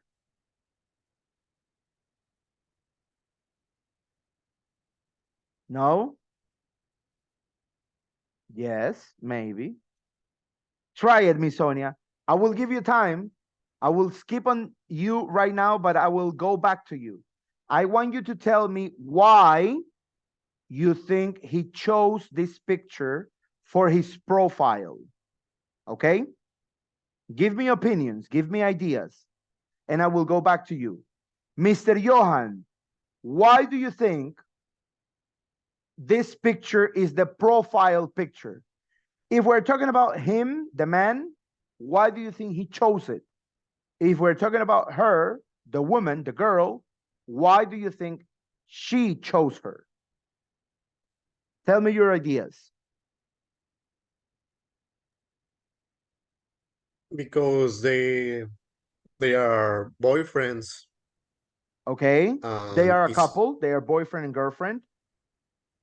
And it's a picture of a special event that they live or place. Mhm. All right. Very good. I like the idea. So basically, it's a romantic picture, something to remember, an event to remember. Maybe they went out on a date. Okay. Very good. Now, on Mr. Johan's commentary, when he said maybe they are boyfriends, we need to check that and change it into couple. They are a couple. Okay? They are a couple. That's the idea in your chat box. Because if we say they are boyfriends, that means they are both men. They are boyfriends. Okay? They are boyfriends. That is male friends. Okay? Girlfriends. That's female friends. Okay? We don't have to get to the point of relationships, like sentimental relationships, but we need to know that in English, that's English mentality as well. You could say, you, in this case, someone being a man can say, well, I went out with my boyfriends. It's no problem because friends are friends, but you need to specify the gender at some point. So I went out with my boyfriends. It's all right. But we Ecuadorian culturalized minds do not understand them that way, or do not understand it that way. Okay. But women, girls, they normally say, oh, they are my girls. They are my girlfriends. Okay. Because they are friends who are girls or who are women. So it's no problem. Okay. No es como que si tú dices en inglés, someone is my boyfriend, es porque son pareja. No, not necessarily. Okay. So we need to have that idea off our heads and have the right idea. Okay. Ladies and gentlemen, very good. Thank you. Miss Sonia, I'm going back to you. Why do you think this guy chose that picture for his profile? Yeah, because he looks friendly and happy, he shows his heart friend and can make people have a good time. Okay, you see, you could do it. All right. Maybe he wants to show that he's friendly, he's social, he's always looking for a good time. Yes, very good. Okay, excellent, Miss Sonia. Excellent, very good. So we go to analyze letter C. Please, exercise letter C.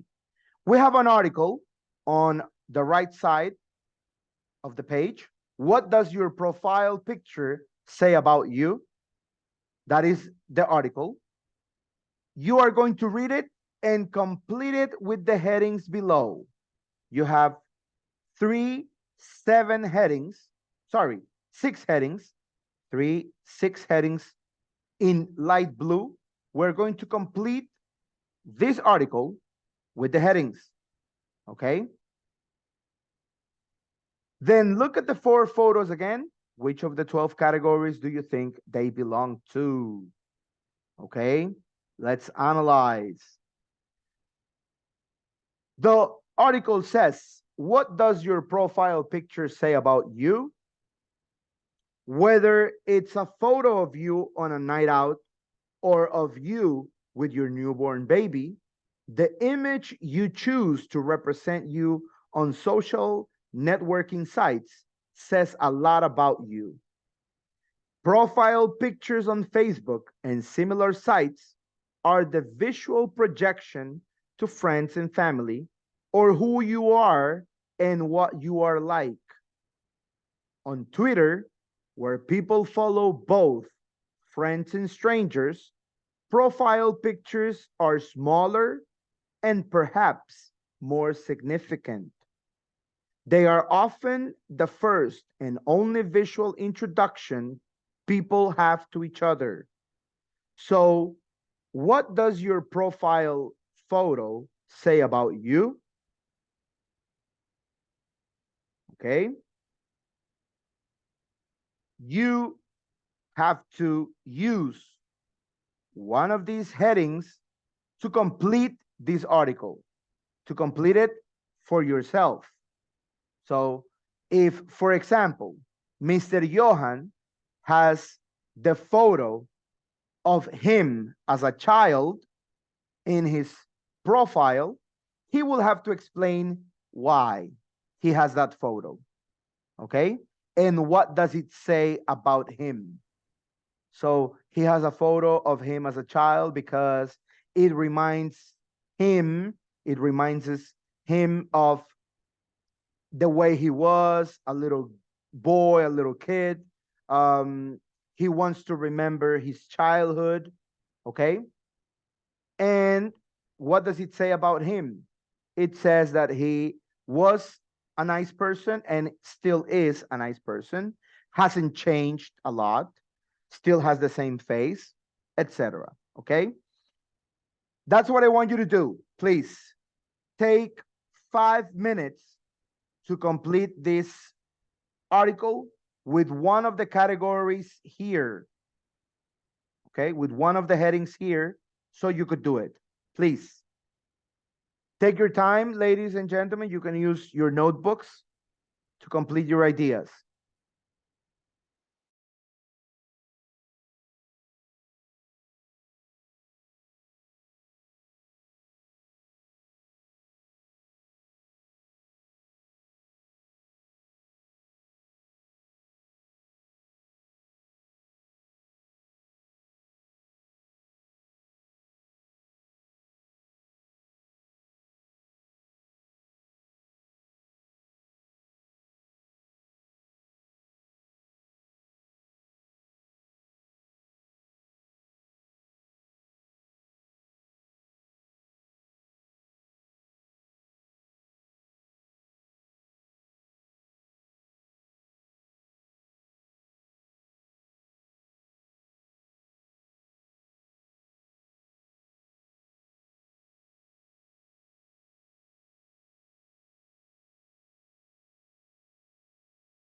I'll be giving you a couple more minutes to finish the first idea, the first exercise. The follow-up exercise is to use the headings up to complete these 12 categories, okay? I will for now show you the first 6 categories, okay, that you have to complete with 4 of the headings, because number 1 is already done. So you have to use number 2, 3, 5, and 6. You will have to complete with 2, 3, 5, and 6 for this section, okay? The other page will bring us the other 6 statements, okay? So, ladies and gentlemen, listen carefully. I'm scrolling up, okay? I'm going up again. Take a screen capture of this, please.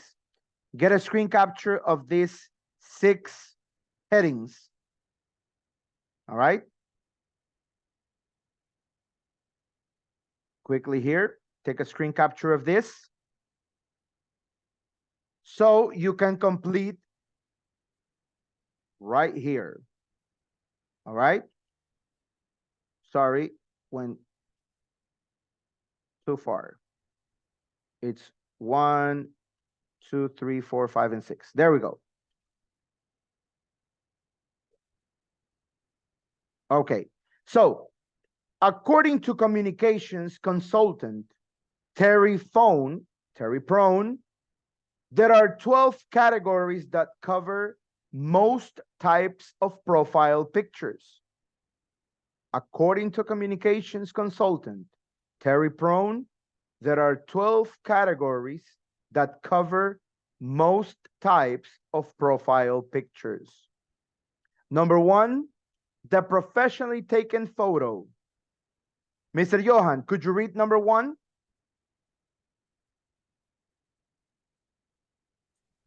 The professionally taken photo. Mm-hmm.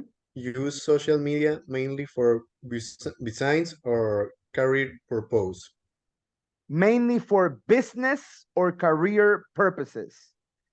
You use social media mainly for business or social, in this case, career purposes. Very good. Yes. Miss Sonia, could you read number 2, please?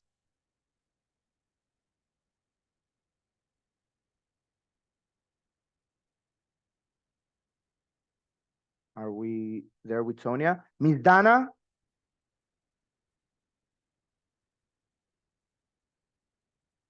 If not Miss Dana or Miss Sonia, let me keep on checking. Who else?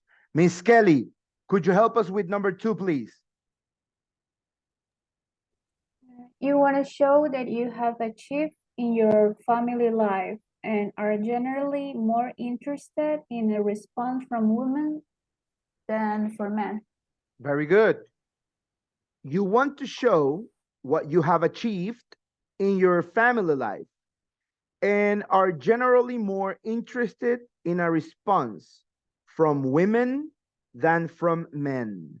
Very good. Miss Julie, could you help us with number 3? Can you read it, please?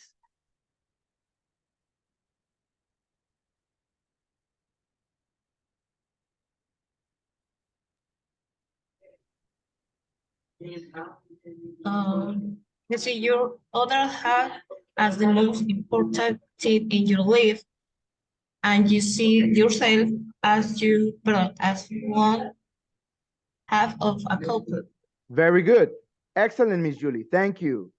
You see your other half as the most important thing in your life, and you see yourself as one half of a couple. So there's the expression couple. All right. Number 4, Miss Sanji, could you read it, please? Having fun with friends, generally young and carefree, you want to project imagine of being fun popular. All right. Having fun with friends, generally young and carefree. You want to project an image of being fun and popular. All right, very good, very good. Mr. Mario, can you help us with number 5, please? You are a bite of escapist and keen to show a different side of yourself from what you do from what you do on a day-to-day basis. All right, very good. You are a bit of an escapist and keen to show a different side of yourself from what you do on a day-to-day basis. Very good. Yes, thank you. Miss Ana Paula, can you help us with number 6? This kind of image says that you don't really want to grow up and face the future. You are nostalgic for your childhood. Very good. Yes. This kind of image says that you don't really want to grow up and face the future. You are nostalgic for your childhood. So, what are the answers? What do we have for number 2? What do we have for number 3, number 5, and number 6? Who can volunteer on that one? I won't call your names. Just open your mic and give me the answer for number 2, for number 3, 5, or 6. I want to see who's courageous enough. ¿Quién tiene el valor para abrir el micrófono y dar las respuestas? Go. Chop, chop. Teacher. Yes, Mr. Mario. Maybe number 2 is logo of your business or company. Okay, maybe number 2 is the logo of your business or a company. Okay. What about number 3?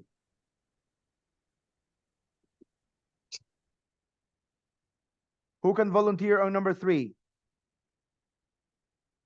Come on, people, be brave. Don't be scared. Don't be shy. Nothing's going to happen to you.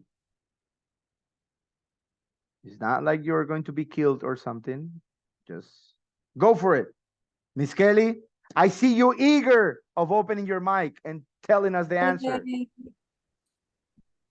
Yeah. I talk too much. I think Carla wants to talk. You think Carla wants to say it? Oh, so you know Carla. Okay. Yeah. Carla and Kelly know each other and they want to like compete on this one. Carla, what do you have for number 3? Number 3 is a photo with a partner. Okay.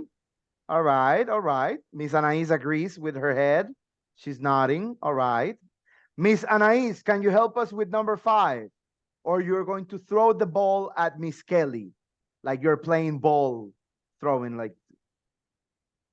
Holiday photo. Okay. Holiday photo. Okay. All right. Yes, the holiday photo could be for number 5. All right. What about number 6?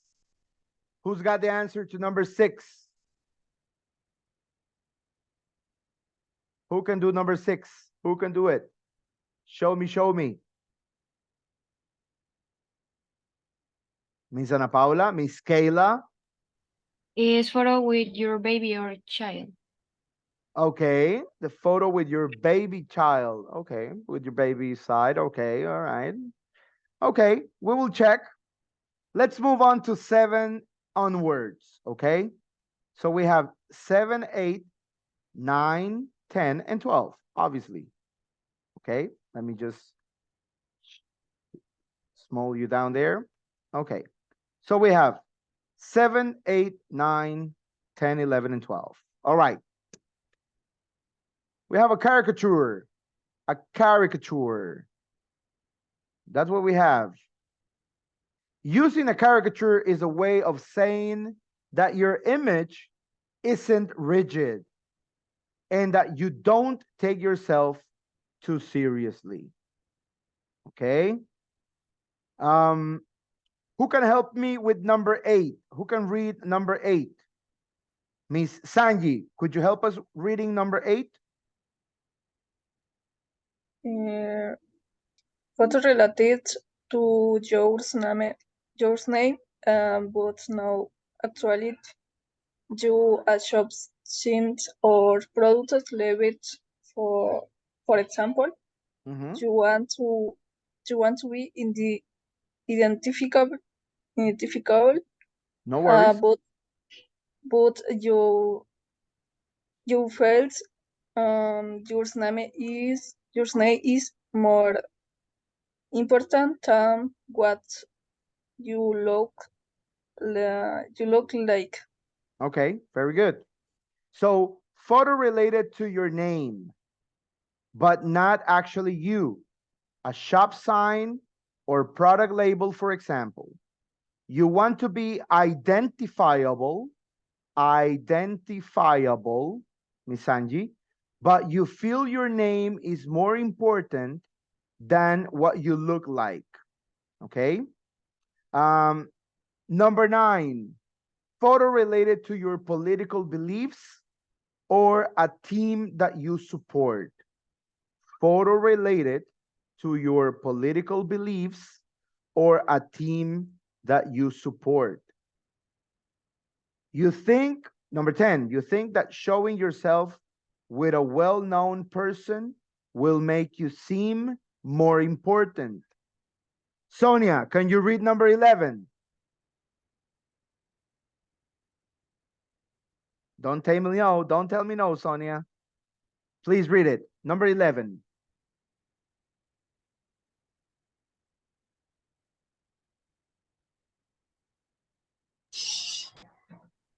You think that is showing No, number yourself 11.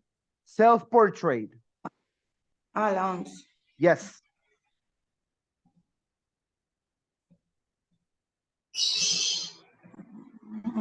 Self-portrait taking weeks, we can camera for functional size look.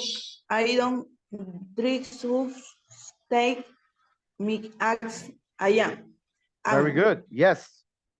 Self-portrait taken with webcam, camera phone. Functional. It says, look, I don't dress up. Take me as I am. So it goes with natural. It goes naturally. Number 12, you only use social media in a professional capacity and you identify more with your work role than with your private life. So it's about work. Okay. How would you complete them? How would you complete numbers 10 and 12? From the options up, how do you complete numbers 10 and 12?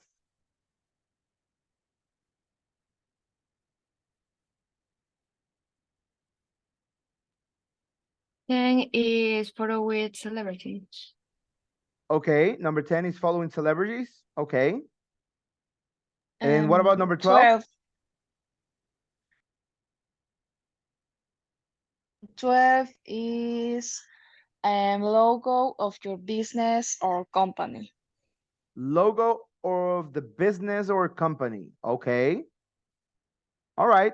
Let us try to find it and give it a check, please. Let us give it a check. Okay. Let me just find it all over the book, please. This is 3 and 4. Okay. Let me just scroll it down, 5A, and we go to 6A in 1 second. Okay. 5B.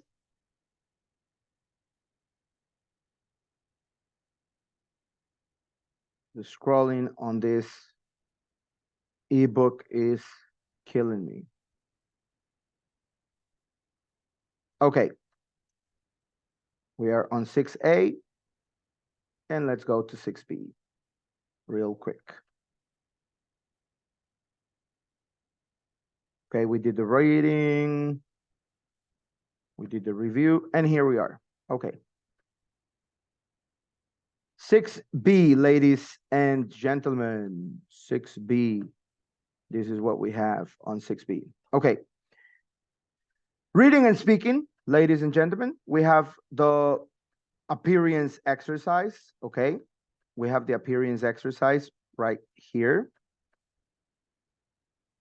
And let me just check. Let me just check it out. I don't find it. I cannot find the answers around. We have possessives.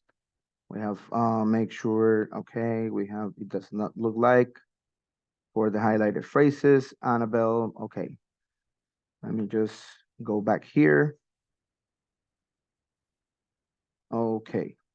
I will try to get the answers in a minute, okay, as I cannot find them in the answer book. So we go to our moving up exercise, okay? We will work this listening on the pronunciation. But first, take a look at this. Vocabulary, the body. Do we all know the body parts? Do we know them well? Do we know them properly? All the body parts? Yes, yes. No, no. Maybe, maybe. Miss Ana Paula, how do you say cejas in English?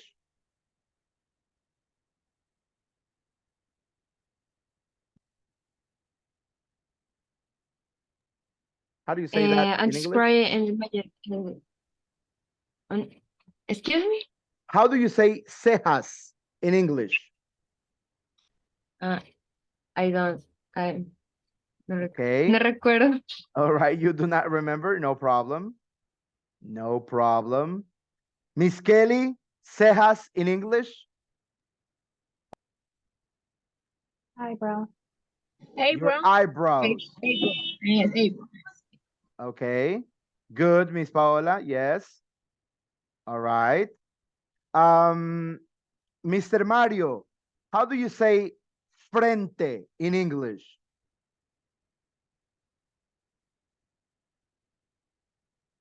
Mr. Mario says nothing, no idea. I don't Okay. remember. Miss Paola is sharing the answers with the entire class via chat box. That's called cheating, Miss Paola. You should send it to me personally. But all right, Mr. Mario, look at the chat box.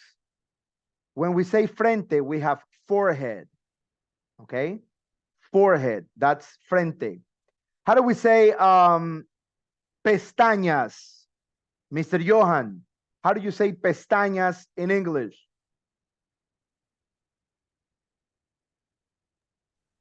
Eyelashes. Eyelashes, very good. Eyelashes, pestañas, correct. Very, very good. How do we say mentón or barbilla in English? Miss Paola, you're killing me. What do you have there? Like a human being picture right next to you? Chin? Chin. Chin. How do you spell chin?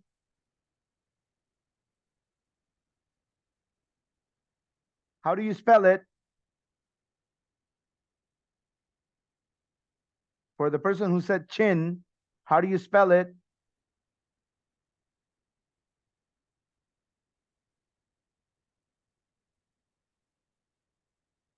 It's right there. C-H-I-N.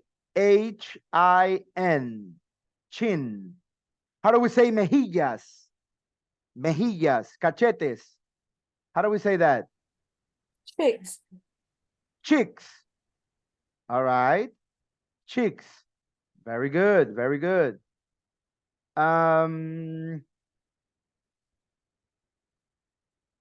What else? What else? What else? Okay. It doesn't occur anything else to me, but we can check on this. Okay. We're going to do the listening. We have these 4 pictures, 4 photos, and we have to define who the thief is. Okay. Look at the 4 pictures and listen. Which one is the thief? What is the meaning of the word thief? Miss Carla, the meaning of the word thief?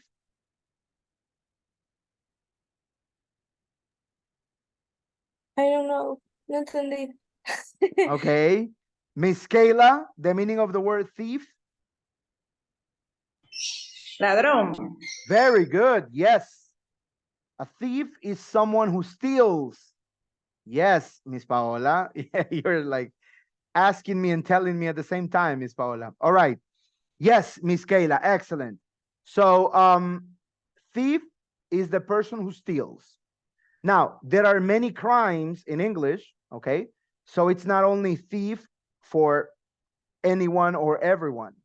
You have thieves, you have robbers, you have muggers, and they differ from crime and crime, okay? I will make this example for you to understand it. If someone approaches you, if someone comes to you and says, give me your wallet, or give me your phone, or give me your watch, but does not use any violence or any violent attacks on you, is just a thief. Alguien que se te coge una pluma en la oficina o en el curso, alguien que se te cogió el teléfono porque se te quedó en un dressing room, en un vestidor, en el gimnasio, something like that, that's simply a thief, okay? Because he did not use any, or that person did not use any violence upon you, okay? He did not, or she did not attack you. That's just a thief.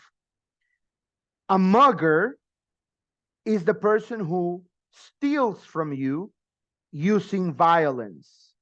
El que te empuja, te golpea, saca un arma, o ya sea de fuego o arma blanca, that's a mugger. Ese es un mugger. M-U-G-G-E-R. Mugger. Okay? So, thief, you have mugger, and you have robber. Okay? The robber is the person who steals from buildings. Okay? That's the robber. The person who steals from buildings, from a bank, from a house, okay? From a company, as physical objects. That's a robber, okay? Understand them completely well. Understand the difference, okay? So thief, mugger, and robber son ladrones, yes, the three of them, but they differ within the action. The one that does not use any violence is a thief. The one that uses violence is a mugger. And the one who steals from buildings is a robber. Okay? Very good. So we have these 4 pictures. Describe the 4 pictures with a partner. We will do them individually. Okay? Listen carefully to the descriptions. Okay? Listen carefully to the descriptions. 6B38. 3.38. Okay, ladies. Now, can you describe the man you saw in the bank? Well, he was quite tall, you know. He had very long legs and quite skinny, you know, thin. Yes, very narrow shoulders. And he had a beard and a little moustache. No, he didn't. He had a moustache, but not a beard. It's just that I think he hadn't shaved. No, it was a beard, I'm sure. And anyway, Doris, you weren't wearing your glasses, so you can't have seen him very well. I could see perfectly well. Ladies, please. So, no moustache then? He had a moustache, but he didn't have a beard. And what about his hair? Dark. Yes, short, dark hair. Straight? No, curly, I'd say. Wouldn't you say, Doris? Yes, very curly. So dark, curly hair. Yes, that's what we said. Are you deaf or something? What about his eyes? Did you notice what colour they were? Brown eyes. Nothing special. And quite small. But he had a big nose. Yes, a very big nose. And what time was it when you saw this man? All right. So the descriptions have been made by two ladies who, by the sound of their voices, are kind of oldie. Okay, not to say very old, but they're oldie. That's why they argue. One even says to the other one that that she was not wearing her glasses, so she cannot have seen the man properly. Something to reinforce. Paola, I have your answers noted. Thank you very much. Something to reinforce, ladies and gentlemen. When we're talking about clothing, okay, the verb we use, we are talking about the verb wear, okay? So when we're talking about clothing or accessories, okay? Clothing or accessories, we are talking about the verb wear. Usar, vestir, calzar, okay? It's wear. No es use, okay? No usamos el verbo use para vestimenta, accesorios o calzado. We're talking about the verb wear. So, what are you wearing right now, Mr. Mario? What are you wearing? I wearing a t-shirt. Uh-huh. You're wearing a t-shirt. Do you wear T-shirt. glasses? These accessories. Yes, of course. So glasses, in Glass. case of the ladies, earrings, necklaces, or in the case of men, chains. Brazo. All of those accessories go with the verb wear, okay? Sometimes in terms of body parts, like in here, they were talking about a mustache and also a beard. You can use the verb wear. He's wearing a mustache, but probably because he's an accessory or probably because he's a natural piece of hair, okay? Ladies, gentlemen, we will listen to the script again. We will listen to the clip again to confirm our answers, please. 3.38. Okay, ladies. Now, can you describe the man you saw in the bank? Well, he was quite tall, you know. He had very long legs and quite skinny, you know, thin. Yes, very narrow shoulders. And he had a beard and a little moustache. No, he didn't. He had a moustache, but not a beard. It's just that I think he hadn't shaved. No, it was a beard, I'm sure. And anyway, Doris, you weren't wearing your glasses, so you can't have seen him very well. I could see perfectly well. Ladies, please. So, no moustache then? He had a moustache, but he didn't have a beard. And what about his hair? Dark. Yes, short, dark hair. Straight? No, curly, I'd say. Wouldn't you say, Doris? Yes, very curly. So dark, curly hair. Yes, that's what we said. Are you deaf or something? What about his eyes? Did you notice what colour they were? Brown eyes. Nothing special. And quite small. But he had a big nose. Yes, a very big nose. And what time was it when you saw this man? All righty. So I have added some words to the word bank in the chat box. Okay. So notice what we have there. So we have the idea of physical appearance as thin, which is delgado, con textura delgada. We're talking about the mustache, which is bigote. We're talking about the word beard, which is barba, okay? We're talking about straight hair, which is cabello lacio. And we're talking about curly hair, which is ondulado, okay? Cabello ondulado. Sambo, probably in our natural Ecuadorian Spanish, but curly ondulado, okay? So, ladies and gentlemen, who do you think it is? I have Paola's answer already. Who do you think it is according to the description between these four people? Who do you think the thief is? Mister, I have a question. What's narrow Yes. shoulders? What are narrow shoulders? Yes, narrow shoulders are narrow as, you know, long or prolonged. Okay? Those are narrow. Long or prolonged. Remember the narrow distance? Ancho. Okay, that's narrow. Sometimes you could go onto the opposite as narrow como recogidos. Okay, but in terms of appearance, you could go with those ideas. Now, check on the character. One has open shoulders. That's number 2. And the other one is narrow shoulders.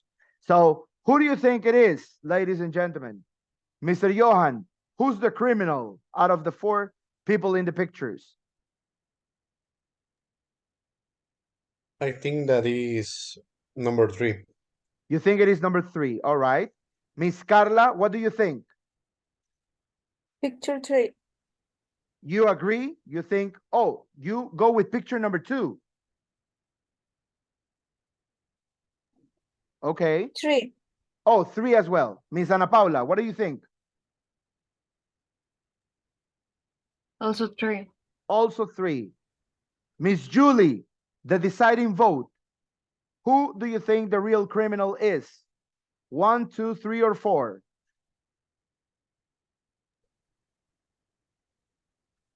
3. Number 3 as well. Okay. Ladies and gentlemen, yes, the winner is number 3. Correcto. He's the winner. He was described as a curly-haired man with quite small eyes. He's wearing a mustache, no beard, and his narrow shoulders. Okay? Big nose, small eyes, curly hair, mustache, no beard, and narrow shoulders. Okay? Ladies and gentlemen, basically, your ideas for the description. Okay? Let me add this page right here to just confirm our idea on vocabulary. Okay? And let's check on appearances. The body. Okay? It's just an idea. Okay? Let's see what you have of this. Okay? To conclude for today. All right? What do we have? In number 1, what is the answer? We have 10 what on our feet?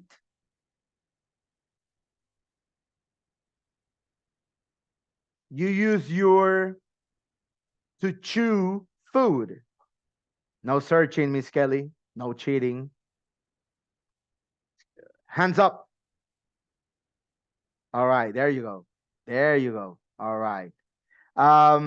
Number 3, you use your to write and touch. If someone is, they're happy. Number 5, you, a football. Let's begin with those 5. What do we have? Can anybody give me the answer to number 1?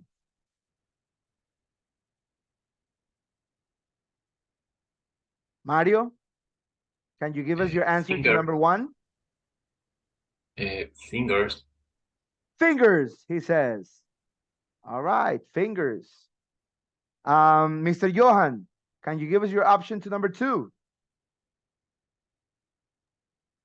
Mouth. Your mouth. All right. Okay. Miss Kayla, what do you think the answer to number 3 is? Hand. Hand or hands. Okay. Let's play with hands in plural. What about number 4? Who can help us with number 4? Miss Sanji? Smiley. Smiley. Smiley or smiling? Smiling. With ing. Okay. Good. We will check. And Miss Dana, can you help us with number 5?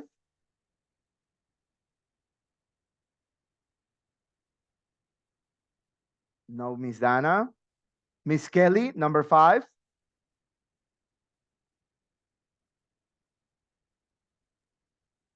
I don't know. I don't have the answer. What do you do with a football? Kick. Kick? But that's not a part of the body. That's not part of the body, although you do it with a part of the body. We will check. Okay, we will check. So the score here is you kick a football, yes. If someone is smiling, they're happy, yes. You use your hands to write and touch, yes. But why not fingers in number 1 and why not mouth in number 2? So, Mr. Mario, the answer here is toes. Fingers are the ones in your hands. On your feet, what you have are toes. Los dedos de los pies se llaman toes. Okay? Mr. Johan, you used your mouth to chew food? What is the meaning of chew? Mascar or masticar. So in this case, I would say you use your teeth, tus dientes, okay? Por eso la goma de mascar, nuestro chicle, se llama chewing gum. Goma de mascar. Chewing gum. Okay, let's check on this. Let's see what we have. Probably we have them right. Yes.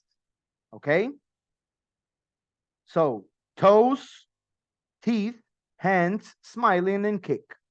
Ladies and gentlemen, I have confirmed the code for your, well, not the code, the section for your Alticia. So it's B1.2. B1.2 is the section for Alticia, okay, in the platform. You have the codes, you have the section, okay, B1.2. Is there any question before we clock out, ladies and gentlemen? Any question before we go? No? All clear?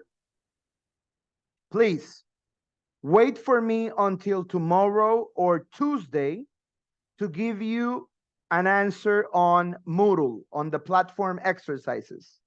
If you can work on them or they have to be changed, all right? The rest, I will be sharing throughout the week, these exercises that we have done in the new website, okay? Ladies and gentlemen, if there are no questions, we are good to go, all right? Thank you very much for having shown up. See you next week. Have a wonderful day. Bye-bye. Bye. Thank you. Bye. See you. Bye, Be teacher. good. Bye. Bye-bye. See you next week. Be good.